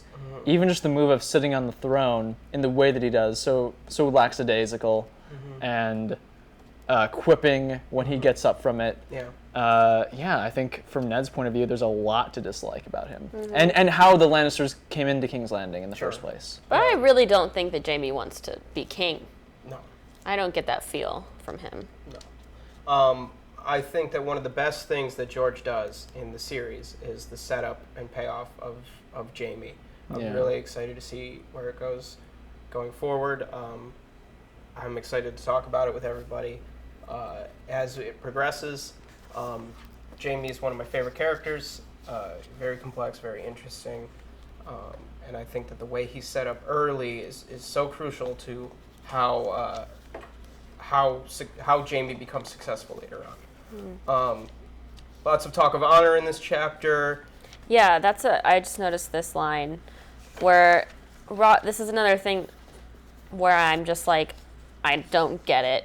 I don't get the honor or like how Ned is so bent on it. Because Robert says, 7 hells, someone had to kill Aerys, and then if Jaime hadn't done it, it would have been left for you or me. And he's like, well, we're not sworn brothers of the Kingsguard. Yeah. Robert is okay with like what's effective, and Ned, who is being a hypocrite, as if R plus L equals J is true. Sure. Like you pass this judgment on Jaime so hard, but then you live with this thing that you've done in your own life, which I guess makes sense. He feels guilty about it. He would have killed the Mad King. He was leading a rebellion against him, and then he's like, "What? Jaime killed him in the wrong way." Yes. Yeah, he takes that oath seriously. Oaths in general. Yeah. I felt that in this chapter, Ned's changed by his wartime experience. The Robert's Rebellion really changed who Ned was, and I think a lot of that is his experience at the Tower of Joy. Promise me, Ned. His experience with Lyanna. He's very affected by it. He's very haunted by it. Robert doesn't seem to be as much. How do you guys think about that? Did you get the same sense that like Ned's almost kind of like he's got some like war veteran stuff going on? Oh yeah. Yeah. Yeah, and I think the war also elevated him to a position of power that he never would have expected to attain because he was the second son, not the firstborn. So Robert? Did I say Robert? Ned. Okay.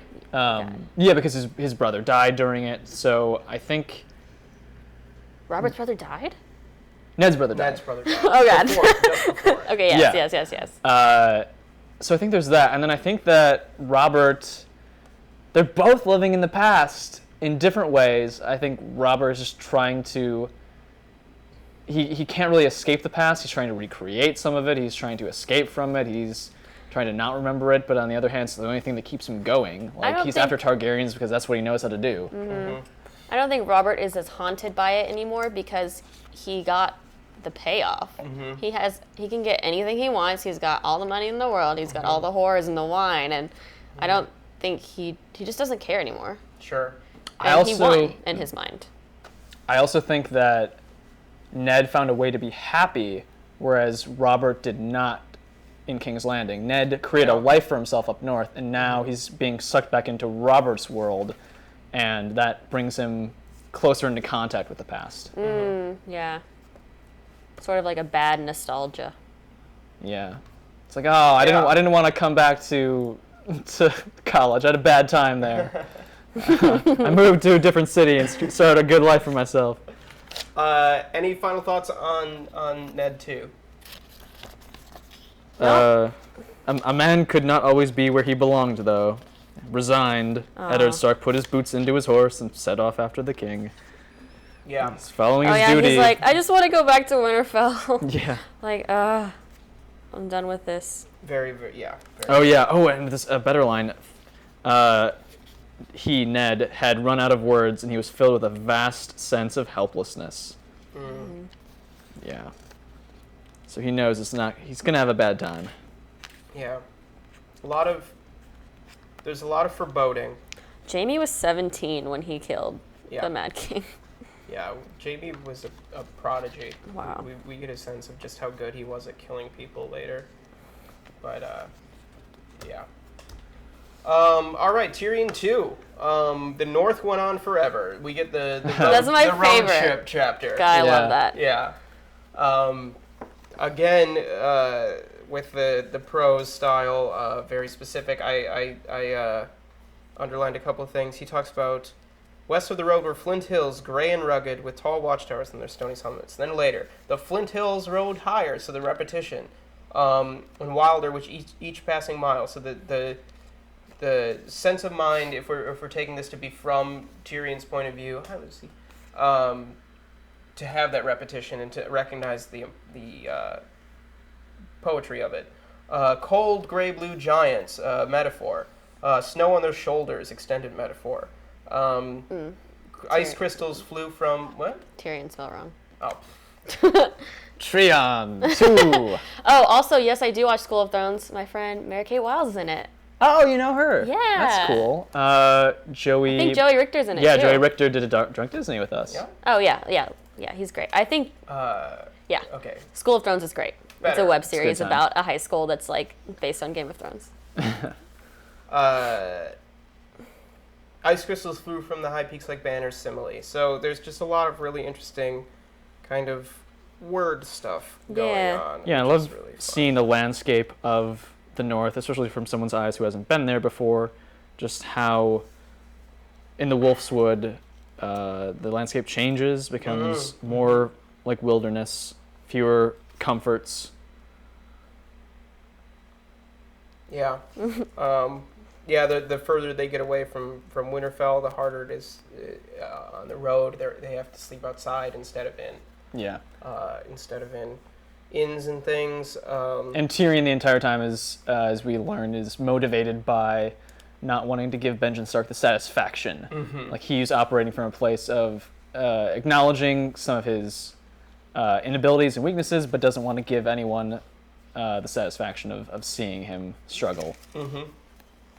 The book that Tyrion goes off to read on his own is a book about dragons, a rumination on the history and properties of dragons. He loves those dragons. Tyrion had a morbid fascination with dragon. I thought the use of the word morbid was interesting. Yeah. What does that mean? I mean, I know what morbid means, Just but, like, obsession. why does Right. he have... Why is it morbid? Why is it morbid? Right. Because I mean, does he just see it as fruitless because there are no more dragons? That's what I thought, but I wonder if there's something else there. Right. His description of the dragon skulls, we get a sense. We get a little bit of history there, and a sense of the size of the dragons, the original dragons. That was cool. I also love how we get this mention of dragonbone and the dragonbone bows, which are greatly prized by the Dothraki. They're mentioned in the Dany chapter, and then dragonbone is also mentioned in the Catelyn chapter because it's on the hilt of that dagger. So I like how there are things tying things together. Yeah, there are threads connecting these As disparate black people. as onyx, too. Yeah. Yeah. Lucy, don't. No, don't touch the keys though. Careful now. She's trying to reply in the chat, you guys. Yeah. Caps lock. Catlock. Cat lock. Oh my God. This is like, well, if you're gonna put me on the sigil. And then we get the conversation between him and Jon. Yeah, which is a little more. I mean, I do remember that they had conversations on the wall in the North in the show, but this one was a little more obviously violent. Oh, their confrontation with Ghost you're talking about. Oh yeah, yeah. Oh, yeah. We get the a mind needs books like a sword needs a whetstone line. Yeah. Famous line. Oh, yeah, I marked that. His description of why he reads books when Jon asks. I think it's curious to point out while Jon isn't the smartest, especially compared to Tyrion, he's inquisitive. And I think that's an important thing to note about his character. I think in pointing out, he uses an extended metaphor to explain his point about why he reads so much. What do you see about me? He nails that point home with Jon again. He says, "Alas, I was born a Lannister of Casterly Rock, and the grotesqueries are all the poorer."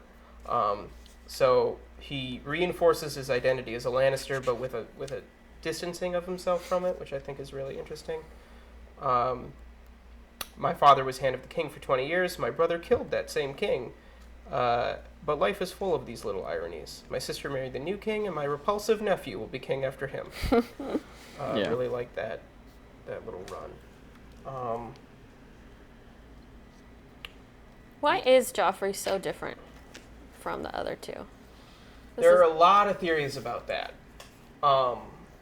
The simplest explanation is that he's a product of incest, and that can mess a lot of things up. So are the other two. Right, but maybe they got lucky. All right. So, yeah. There's also, there's a bunch of secret Targ theories, too, because of course. What? But I don't buy into that Yeah, at well, all. we also have him being firstborn in line to be king. Yeah, he's got a sense of entitlement. He's got an absentee father. He's got Cersei Cersei is... whispering in his ear about how special he is, Right. about how powerful he should be. All right. He's a shitty And that's only show entitled stuff, kid. I don't know yet. He's the kid in your high school who got a BMW at 16. I buy it. He talks about... Tyrion talks about how he used to dream of burning his father or sister. Don't look at me that way, bastard. I know your secret. You've dreamt the same dreams. I think that's interesting to point that out. Mm-hmm. Again, Jon falls back on the Night's Watch is a noble calling. Yeah. You're too smart to believe that, Tyrion. Yeah.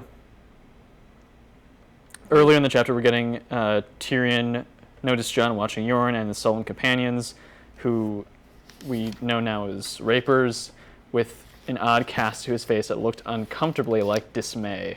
So we're seeing from another point of view him realizing for the first time that, oh no, They're not all Benjen. Yeah. This isn't like a really honorable, Right. respected position that he thought it was. It's just where all the leftovers go. Right. Yeah. It's people who have no other place in the world. Tyrion says the wall is a better alternative than castration. Mm-hmm. Jon is a little bit whiny. Yeah. Stop it. He doesn't want to Stop. acknowledge the truths that And then Tyrion is telling him. He gloats a little bit with "ask me nicely" before he calls off Ghost. Yeah, it's like, good thing you color had does your not big look old good on Jon, but wolf to defend you. they do come to after clashing, they do come to a moment of understanding with each other a little bit more. Yeah, they share in a joke, and I think that's really interesting. Yeah. He likes having one-liners with people. Yeah. It was the Grumpkins! Yeah. Lap line. But I think that's he sees that as Jon learning and kind Yeah. of, Yeah. I think Tyrion is teaching Jon a lot. Yeah, I think that this is a chapter that's the importance of education. Jon learns. Lucy, what are you doing? I want to get a photo of I know. my phone's run out of space, but someone should just have a photo of her just lounging all over the keyboard. Up, loose. Can't touch the mouse. So Awesome. I think this is interesting. I love Jon and Tyrion.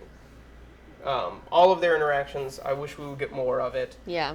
Jon and Tyrion are great. This is a chapter of hard truths and Yes. education. Yeah. And Tyrion teaching Jon, which I think is interesting, potentially, given where Tyrion ends up and where Jon ends up. Loose. Move your little paw. Is this Tyrion's first act of being an advisor to someone of importance? And he likes being in that role. Yeah. He likes not just for powerful people for his own recognition. This is a bastard. He's going to be at the end of the world. There's no stake in this that will come back to Tyrion that he is aware of. So he's doing it kind of selflessly. He likes. Have we already gotten the line about broken things? Yes. No. Yeah. I don't know if we have. I think that comes later. Okay, I can't even remember. I don't know Oh no, what you're line right. That's you're in the talking books, about. but it's later. Yeah. I read ahead a little bit.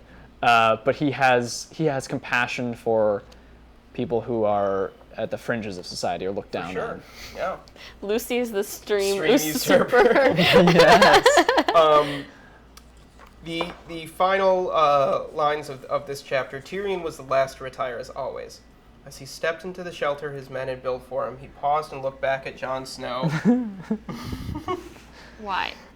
He paused and looked back to Jon Snow. The boy stood near the fire, his face still and hard, looking deep into the flames. Tyrion Lannister smiled sadly and went to bed. I just love that. I just love that image. I think that Tyrion's chapters. These first couple have such gorgeous imagery and prose.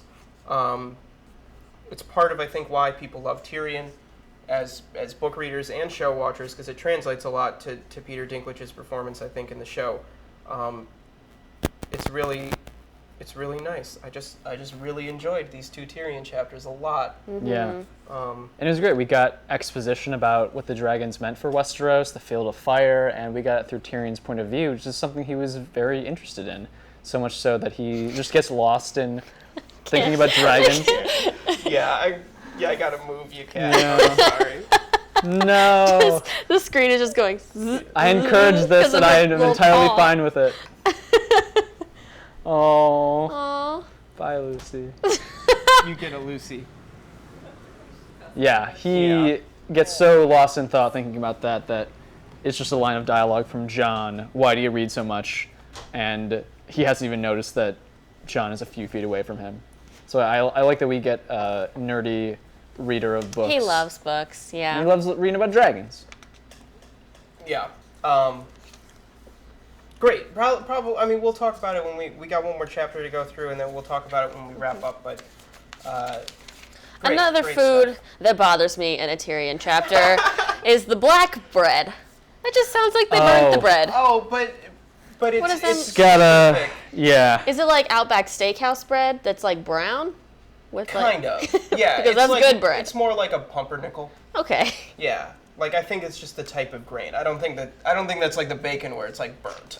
For a second, I was wondering if it had molded, but I think it was just something hardier that would last Well, because they had longer. black bread when they were in the north too. Yeah, Oh, I they think did, that okay. it's if you get the Game of Thrones companion cookbook, there's whole sections on like the wall in the north. It's divvied up by region, and I think that it's amazing. Oh my I highly gosh. recommend it. You can use our Amazon code, which you can find in the description below, to purchase it on Amazon, and it's lovely. Yeah. And I Ding. highly recommend it. I've made almost everything in it, and it's delicious. That's we so did a good. Game of Thrones Thanksgiving a couple years ago. Oh, that's awesome.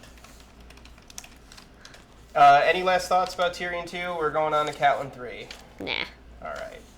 Oh, I did like this line. This is in Tyrion still. This is in Tyrion, last thing. He had a stark face, if not the name, long, solemn, guarded, a face that gave nothing away. Whoever his mother had been, she had left little of herself in her son. Yeah, I underlined that as well. That's very interesting Telling. as well. Yeah. All right, Catelyn 3. Ooh, some drama happening. We've had a lot of talking and a big wedding, but here now, this is some interesting conflict. Some dramatic action. A lot of the greater mystery of the series takes place from Catelyn's perspective, and I think that this is another, like the finding of the letter from last week. Yeah. This is another instance of hitting a mystery beat that propels the story forward. So Oh yeah. Another note on that letter thing in the show. He's just like, oh, here's this letter, Mm-hmm. and then in the book they're like, it was hidden in a secret box in a secret compartment. yeah, right. And I like that. I guess that's a cut for time thing. Like I get it, but like It's way cooler when it's hidden in a right, secret box. And like Catelyn figures it out. Yeah. And, like yeah. she like doesn't escape the Catelyn. room. Catelyn is brilliant. I want to say this is one in defense of Catelyn as a multiple book reader, something that you don't realize, I think, on the first time through, and I'm curious if you guys pick this up. Catelyn is very, very smart. She puts this whole Lannister thing together really quick. Exactly. She's blinded by grief briefly here, and then once she gets some rest and clears her mind a little bit, she kind of figures everything out to the best of her ability with the information that she has at hand, which she did previously with the box. And Tyrion notwithstanding, she's maybe the most intelligent character that we've read so far. Yeah, it's, for what I know in the show, seeing how smart she is now, it's a little bit heartbreaking because she's so intelligent, but the tools that she has based on her experience just will blindside her a little bit to what other people know and what they're willing to do. Mm-hmm. So I respect it, I love it, but I see how maybe she might believe in herself a little too much because she doesn't just need her intelligence, she needs other things. She needs proof. Yeah, she also... She can't just be like, I put this together. Yeah, and she expect needs people to more believe than just duty and honor. I think we're going to get to a chapter for Catelyn next time where sort of her tulliness and starkness kind of goes against what needs to happen in order to keep everything safe. Mm-hmm. Yeah, I do think I think that someone Erica in the chat just pointed out that it's a different type of intelligence than Tyrion. I think Tyrion's a very inquisitive mind that believes he trusts that there's things he doesn't know. He's like book smart. Right. And Catelyn, I think, believes that she knows more than she really does. Yeah. You know? And she's had to be certain of herself because she's had to take, as in these pages, she's had to take action and make decisions. Yes. And I think Tyrion has led not that he hasn't had struggles, but he's had a fairly cushy life in which he hasn't had to fight for certain things. Right. Let's go through some of the plot beats. Yeah. We start where she's still pining over Bran. Maester Luwin comes in and says there's work that needs to be done. So again, like I mentioned earlier, he's coming to her before he goes to Robb, and then Robb asserts himself and says, "I will make the appointments." Yeah, that was nice. Which yes, very good, my lord. Referring to Robb, Maester Luwin says later. I thought it was interesting that Catelyn refers to Maester Luwin just as Luwin. In the first third of 129, she says, "My son lies here broken and dying, Luwin, and you wish to discuss a new master of horse." They're like really close. They're very close. Yeah. She didn't care when she was naked in front of him. Yeah. So there's a respect there that I think is something that's important when we think about the relationship that maesters have in the series. Maester Luwin is the exception that proves the rule, I think, that we'll find. Definitely the best maester we've ever met. Luwin's cool. Luwin's a great character. Robb asserts himself, as I said. Catelyn sees for the first time a little more of Ned in his face than her. Yes. Hard as the North. Interesting. And then I also like Robb saying, "Mother, I need you too. I'm trying, but I can't. I can't do it all by myself." His voice broke with sudden emotion, and Catelyn remembered that he was only 14. Yeah. She wanted to get up and go to him, but Bran was still holding her hand, and she couldn't move. So I think it's interesting that while Bran is paralyzed, Catelyn is paralyzed in a way. And this conflict in Robb of him needing to be the Lord of Winterfell at such a young age, and doing a really good job, but still struggling with it. And Being like, "Mom, help." I know, and it's so important, I think, to Robb's character and his journey and Catelyn's kind of relationship to Robb of struggling. Both of them struggle with who he is and who he should be, who he needs to be. Yeah. Also, Rickon. Yeah, Rickon gets a mention. Yep. And Robb doesn't know what to do with him. He's like, he keeps following me everywhere. Yeah. He's younger than Bran. He doesn't know what to think. But I think it just speaks to how much Catelyn cares about... She doesn't care about... Well, maybe she cares about Bran more. Mm-hmm. He has the greater need right now, and I think she also feels that guilt, that intense guilt that she wanted him to stay. Yeah, and she asked specifically for Bran to stay. Yeah. Robb, Lynn points out Robb's talk with Kat about her behavior shows what Robb will be like as a commander later. That's true. He's very attentive. He expects people to do their jobs. I think that that's something. Yes, it's very important, and he's also a little bit too trusting. Something that will come back later. The importance of the wolves in this chapter, obviously. We get the cat's paw sequence. So The what? The cat's paw sequence? yeah, the cat's paw comes to attack Bran.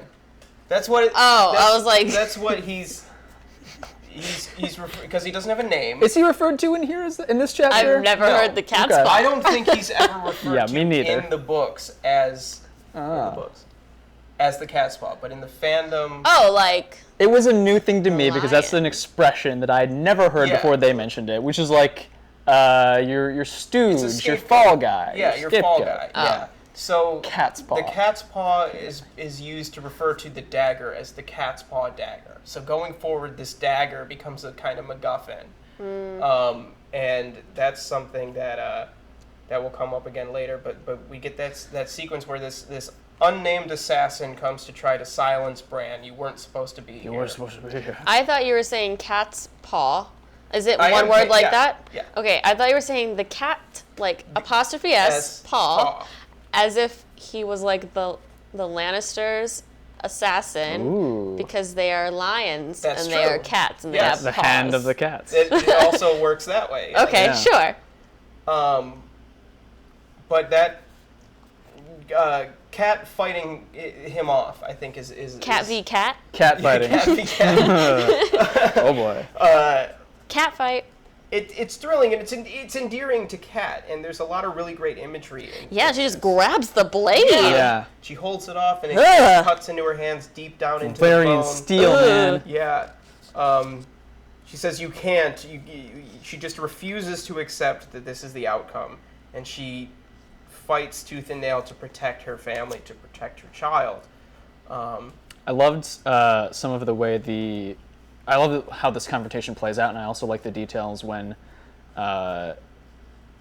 blood is involved and the visceral feeling of that. It's not described as unpleasant. Like his blood felt like warm rain as it sprayed across her face. That line. I love that line because she does almost relish in that a little bit. Yeah. And I think that's an acceptance of safety. I think she's like, this is a victory. And then the wolf just comes and like licks the blood off of her, Yeah. and then she begins to laugh hysterically. Yeah. Yeah, which is, That is I love crazy. that as a Yeah. reaction because of the weeks of grief that she's been through, and then this insane thing happening is acknowledging just the weirdness of human psychology with like tragedy. Yeah. Yeah. Shit seems funny then. Yeah. She says thank you to the wolf. Yes. Important. That was the way they found her then when Robb and Maester Luwin and Sir Roderick burst in with half the guards at Winterfell. I think it's important to note here that Robb comes first. He's one of the first people in. So did they hear her screaming, or did they I think they realize heard, it was a diversion? I think a little bit of both. I think they heard because she does scream at Yeah, Yeah. she gets a scream out after she Yeah. bites him. She goes to sleep. She wakes she up. bites him? And yep, she bites him. Yeah, She tears flesh away. yeah. Oh. Twisted her head to the side and managed to get a piece of his flesh between her teeth. She bit down hard into his palm. The man grunted in pain. She ground her teeth together and tore at him. And all of a sudden, he let go. The taste of his blood filled her mouth. She sucked in air and screamed. And he grabbed her hair and pulled her away from him. And she stumbled and went down. And then he was standing over her, breathing hard, shaking. The dagger was still clutched tightly in his right hand, slick with blood. You weren't supposed to be here. He repeated again. And then the wolf comes in, tears the dude's throat out. Yes. Get that throat. I love the wolves. Yes, the wolves are awesome. After she wakes up, Catelyn remembered the way she had been before, and she was ashamed. She had let them all down, her children, her husband, her house. It would not happen again. She would show how these Northerners, how a strong Tully of River Run could be. Family, duty, honor. Those are the Tully words. That's right there in that paragraph. And she was incredibly strong, but I think she's aware of some of the failings that she's had. Right. I want to believe that some of that is a little bit of remorse over how she treated Jon, but probably not. There's nothing there that mentions it. Yeah, and I don't think it's anything new. Yeah. It's not like she only treated him that way Yeah. when she was with Bran. And so when Rob questions who this man is and why he would do what he's do, I like that Kat is challenging him, educating him to think about these things because he must rule for himself. Like she is smart, but she doesn't let her intelligence make her arrogant, feel that she needs to do everything or rule over a situation. She's still invested in her children. Yes, I really enjoyed that as well. Do you have the answers yet? Someone is afraid. Bran might wake up, afraid of what he might do, afraid of something he knows. Very good. Catelyn's smart. She's so smart. And then they figure it out and they formulate their plan. I think it's interesting. Rob obviously jumps to, draw his sword. Let's just go to war. I'll kill him myself. Right. And then he's like, don't take out your sword unless you want to use it, boy. Yeah, there's no Lannisters here. Come on. This is and then we also get Theon. Lord Eddard was a second father to me. I do so swear. Like he's this is Theon put in a position a little bit different than how we saw him before. My lady, if it comes to that, my house owes yours a great debt. No, it doesn't. Nope. That's not how that. Like Theon is just so confused as to like his relationship to the Starks. Yeah. It's like you were kidnapped. Yeah. Like. What does your house have anything to do with that? So, there must always be a Stark in Winterfell. I must go myself. Then Sir Roderick agrees to go with her. Yeah. I won't be taking the King's Road.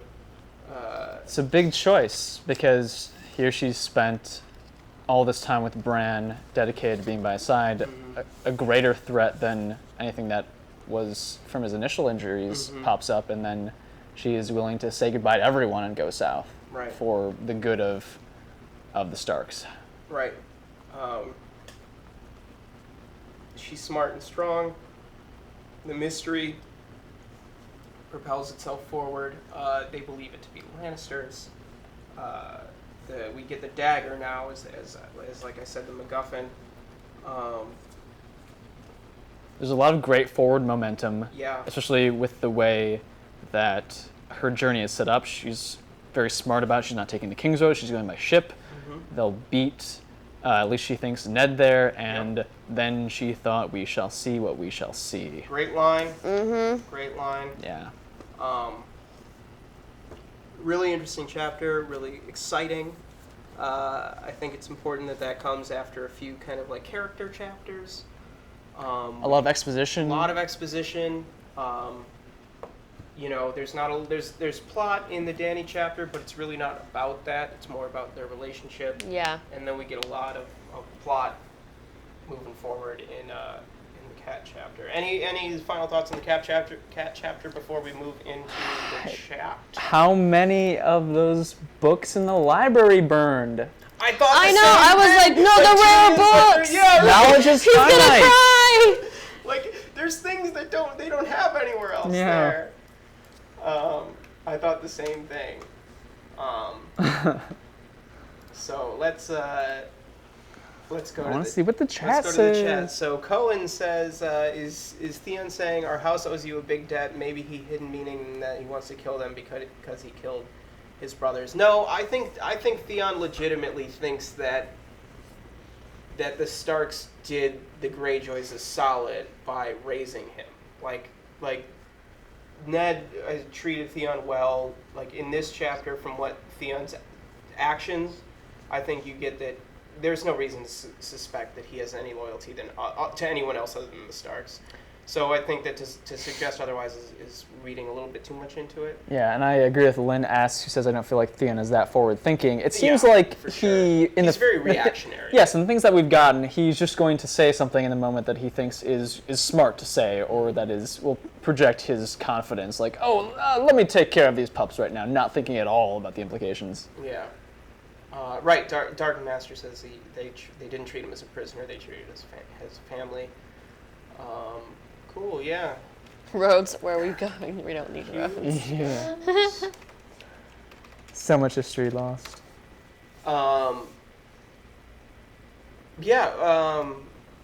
I really liked these chapters. I thought Yeah, we there were got some fun a lot of really chapters. good stuff. I guess I can scroll up and look for some cues. We'll give you some A's. I definitely. Tyrion borrowed a few books from the library, so at least those are good. He can return those. Thanks, Tyrion. I question Kat's acceptance of Theon being in the inner circle during the meeting. Is that wise? I think that I think we're reading a little bit too much into Theon as show watchers at this point, knowing where his arc goes. Let me scroll back. Do you think she likes Theon more than she likes Jon? Yes, I do. Ugh. I like Erica said something about whenever she read we won't be taking the King's Road. She like pictured Catelyn like taking down like some aviators. Yeah. I said I pictured the exact same thing. Yeah. Just we like won't be taking the King's Road. Catelyn, that is like such a baller move too. Like Catelyn's just like, no, I'm going. Yeah. And I know we're gonna sneak in. We're gonna beat him. Which books did Tyrion take with him from the library? That book about dragons, as far as we know. When will we hear more about the Greyjoy Rebellion? Clash of Kings. We get a lot of Greyjoy Rebellion and Clash of Kings. We might get a little bit more at the end of Game of Thrones, and I think we get a little bit more when we talk more about Stannis and his role in the Greyjoy Rebellion. Greyjoy Rebellion is also really important to Jorah later. Interesting. Yeah. Oh yeah, I liked how these chapters connected with Dragonbone, with Jorah, and mentioning the Mormonts. I liked how these are starting to bring the world together, even as it's kind of splitting it apart and characters are leaving each other. I like that. Yeah, Jordan asked, do you think that Dany thinking her titles is like Arya saying her list of names? We haven't gotten the list of names yet in the books. We won't until Clash. Wow. But yeah, I do. I think it's a mantra. It's a little bit of a security device. It's a way for her to kind of center herself. Yeah, they're both like little girls trying to remember who they are. Yeah. Yeah, This it gives big her bad purpose. world. Yeah, and they're far from when Arya does have her list. She's displaced. She doesn't have a sense of home. I think that's part of kind of centering is who they are. Earlier we mentioned that at that point, Dany, her name is really all she has. Lynn S. and My Wonderful Towel. I agree. Theon just can be more liked by Cat because he doesn't have any. He's farther away from the family, but with that, he's not close enough to be a threat either. He has his own title to inherit. Wait, what? I don't. Oh God damn it, Jamin. That's a friend of mine. Oh, I was like, I don't have any boogers, I don't think you that's real. Asshole. we do have a new GoPro. Yeah, I like what Paige said. Paige St. Lawrence says, how much of Ned trying to convince Robert that a Targ poses no threat is Ned trying to protect an innocent life, or his desire to nullify a threat against Jon? Which fuels him more, or an equal drive? I think it's mostly Jon. I think a lot of it is guilt. Yeah. He's Yeah. like, I mean, not all Targaryens, you know? Yeah. Hashtag not all Targaryens. Yeah, I think a lot of it is guilt, and I think he's trying to soften Robert a little bit too, and trying to get him to show some compassion. Yeah. Joel, thoughts? Are you? I'm looking at Carissa's comment about do you think that King Robert is a terrible strategist with his idea of naming Jaime as the warden, or do you think he's a lazy ruler? I think half and half, and I think that he doesn't see the Lannisters as the same threat that Ned does. Yeah, not at all. I agree. He's so focused on Targaryens. Yeah. Yeah. He's not politicking well. First of all, and I think that the other thing that we have to think about that we haven't really gotten into too much in the books yet. Ned wants to name Stannis Warden of the East, and Stannis and Robert, who are brothers, don't get along. Stannis doesn't respect Robert, doesn't like Robert. They have a very antagonistic relationship that we'll learn about once we meet Stannis. And I think that that's a big part of it too, is when you look at the options of who Robert could install as a military commander, his best choices would be Jaime and Stannis. And choosing Jaime is almost to slight Stannis, and I think that that's something that we have to think about too. Robert is very brash in that way. Yeah. do we have? What else have we got? Catching up to what you were saying before, I think it's not less about nullifying a threat against Jon than Ned acting with consistency, because I think he would hold himself to the standard that he set with Jon, and I think that's true. I think if he's made that choice, he's going to try and hold to that as well.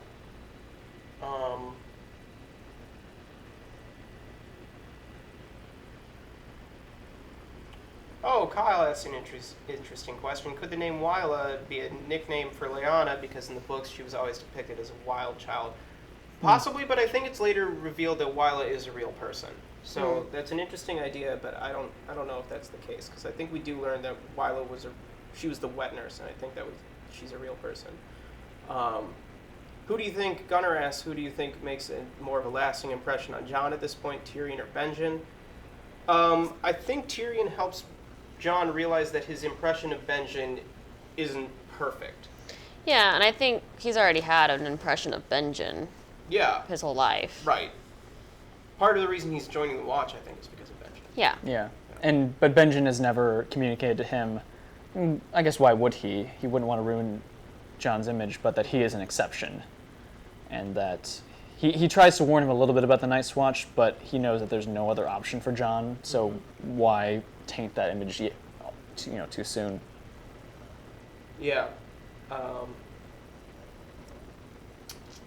Good stuff, guys. Good stuff. Bobby B. Bobby B.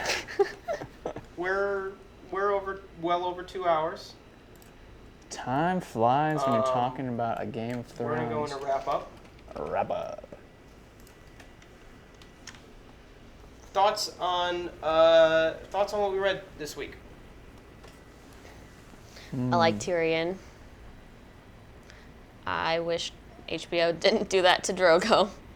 Yeah, right? that's a big thing. That's probably the biggest takeaway, right? Yeah. I love reading the Dany chapters, and this was such a fun surprise that we didn't have sexual violence against her. I thought it was great to see, and I'm looking forward to more Dany chapters. Yeah. I also think that the Tyrion stuff that we're getting is interesting. It's a little bit different, a little bit expanded from the show, and I'm looking forward to seeing how. Yeah, I'm interested, especially with him, the choices that are made that are smaller change who he is in the show versus the book. The library, for one thing, and the whorehouse. Yeah. Yeah. I really love the Tyrion chapters. I really enjoy the way that they're written. I really appreciated the Catelyn chapter this time through, recognizing how smart she is. I think is important to understanding Cat going forward. If this is your first time through the books, I once again caution to go easy on Cat and try to not see her as the worst. I certainly did my first time through, and yeah. I feel very. Jon is Harry Potter, and Cat is Snape. No. I don't think we're gonna. Not a perfect analogy. We're not gonna get That's like my a impression so 11th far. hour reveal. I don't think it's gonna be like, I loved you. But Harry and Jon are both kind of whiny, and they get put in these situations. It's not really their fault. Like, Yeah. Snape hates Harry. It's not his fault. Cat hates Jon, but it's not Jon's fault. Yeah. Oh, speaking of boogers, you got a little eye booger, Graessle. Do I? Right there. Oh, other side. Other side? Yeah, you got it. Oh, it's on got your. it? Yeah. Oh. Got some sleep in your eye. Yeah. It's been a long weekend. There's good stuff. Good stuff, everybody. This was a good discussion. I think we got through a lot of really cool stuff. Next reading assignment. Ooh, yeah. Do we need to determine what that will be? Yeah. Starting at 139. Sansa. Is this our first Sansa? It is our first Sansa. Oh, yeah, because we got Sansa through Arya before. Super excited for Sansa, our first Sansa chapter. I think What do you think, Joel, of going through? This might be a little bit too much. Yeah, well, there's the one option of going through to page 190, and that would be through a John chapter. I don't know which John chapter it is. Or through to 189. Oh, And that's about 50. I was thinking go through John to 214. Oh. That's like 80. Yeah, we went a little bit lighter this time. We could split the difference to go to 202, which is through an Eddard. Let's do that. Is that Ned 3? Sure. Yeah. We could also We did decide that now and then change it later. No, I don't want to change it later. I want to make a choice. Yeah, that would be 60 if we went to 202. So maybe we push ourselves and go to 214, and that would be about 75. That's fine. I want to do 75. Yeah, that's and then fine. we'll find a way as we do more of these. We will get faster at going through the chapters, or we're figuring out our rhythm. So I want to make sure that that's Tyrion 3. Tyrion 3. Tyrion the Third. Sansa 1 to Tyrion 3.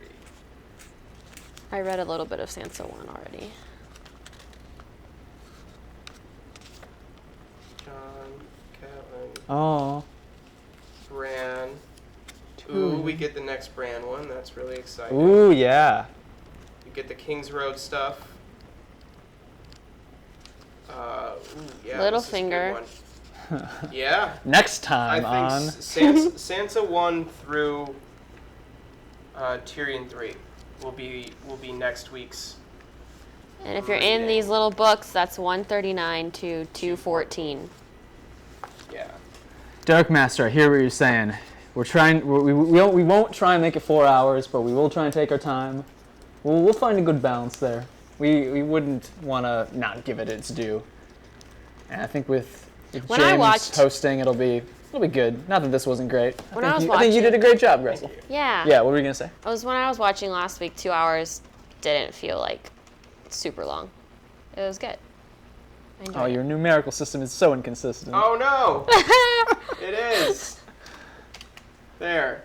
All right. Okay, Sansa 1 to Tyrion 3 for next week. Cool. James will lose his shit for Littlefinger. Yes, Oh yeah, we're gonna get our first appearance of Littlefinger, right? Yep. First appearance of Littlefinger. Yeah. Yes. So very, very exciting. We got some really good stuff coming up. Yeah. So again, that's the assignment for next week. Sansa 1 to Tyrion 3.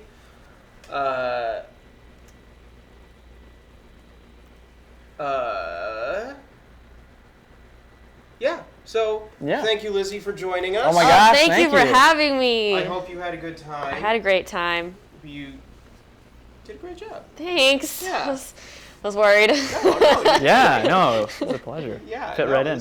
This was a lot of fun. We had James and Chelsea are sorry they couldn't be here. Miss you guys. They were having a lovely time at Comic-Con. Mm-hmm. So we will be back next Sunday at 6 o'clock Pacific, 9 Eastern. The people want more Liz. People want more Liz. Yeah. Always welcome.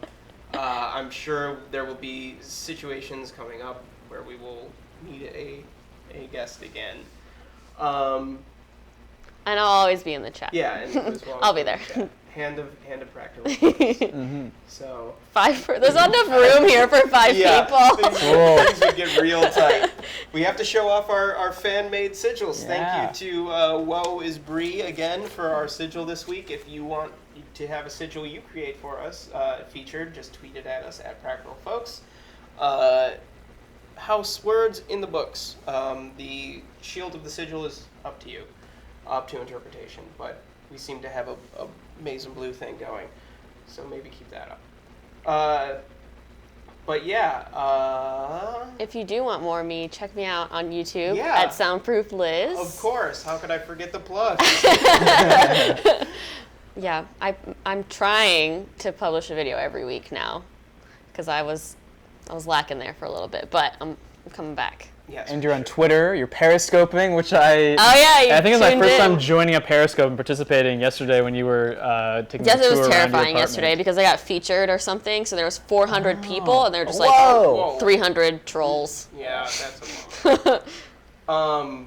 We have, yes, please be sure to check out Liz at SoundProofLiz on YouTube. Subscribe to her channel. Subscribe to our channel. Yes. Practical folks, there's a subscribe button below. If you have not yet purchased the books and you want physical copies of the books like us, we're using the mass market versions. You can click a link to Amazon below to get your copy. We have the mass market version box set, the hardcover box set, individual books, individual ebooks. All of that is in the description below. If you're a longtime subscriber to our channel and you enjoy our content, there is a link to our Patreon page in the description below. You can, for as little as $12 a year, make a huge, huge difference in the quality of our videos. We're getting our first few donations, and it's very, very exciting. Yeah, it's that awesome, people guys. Thank you so are much. contributing to our channel and working toward making our videos better. Everything that has enabled us to make this live stream is because of you, because of contributions that you fans have made. Our light, our new GoPro, our audio recorder, our microphones, all of that is because of you, and we just want to keep making better videos, and we want to make the best stuff that we can for you. We don't have a link to the cookbook yet, but if you use the Amazon code that you get from those links, you can buy whatever you want, including the cookbook. I'll get James to do, he's been doing all of that, so this week sometime maybe we'll add to the description. Yeah, because I want a that. link to the cookbook. Maybe I can make a video cooking stuff from the Game of Yeah. Thrones cookbook. Oh, that'd be Totally. I great. highly recommend. It's very, very good. The North and the Wall, I think, has the best food. What? The Yay. Wall? Yeah, there's Really? there's a really good salad from the Wall. There's a good roast. I thought they'd have hardtackle and gruel. No, the bread I think is from the Wall. That's really tasty. Although the lemon cakes are delicious and the iced cream blueberries Are there phenomenal. Ray pies? That's King's Landing. They're not Frey pies. Ew. In the cookbook. Maybe I'll find some Frays. Bake you some. Oh boy, Joel. All right. So yeah, so that's all the plugs. And GOT Libation Studios. Yeah, they please. were suggesting I that know a lot. people, Yeah. people really want that. That's Libation Studios is expensive, guys. I want to do it. Maybe sometime down the line. Maybe when the show comes back next season. But That'd be fun. it's hard enough for me to do Drunk Disney Libation Studios. Yeah. So. And if you haven't seen the latest Drunk Disney Jungle Book, go check it out after this. Yes. Keaton. Keaton is Keaton great, did great. on Drunk Disney Jungle Book. Make sure to check out Lizzie's Drunk Disney. Brother Bear. Yeah. Brother Bear.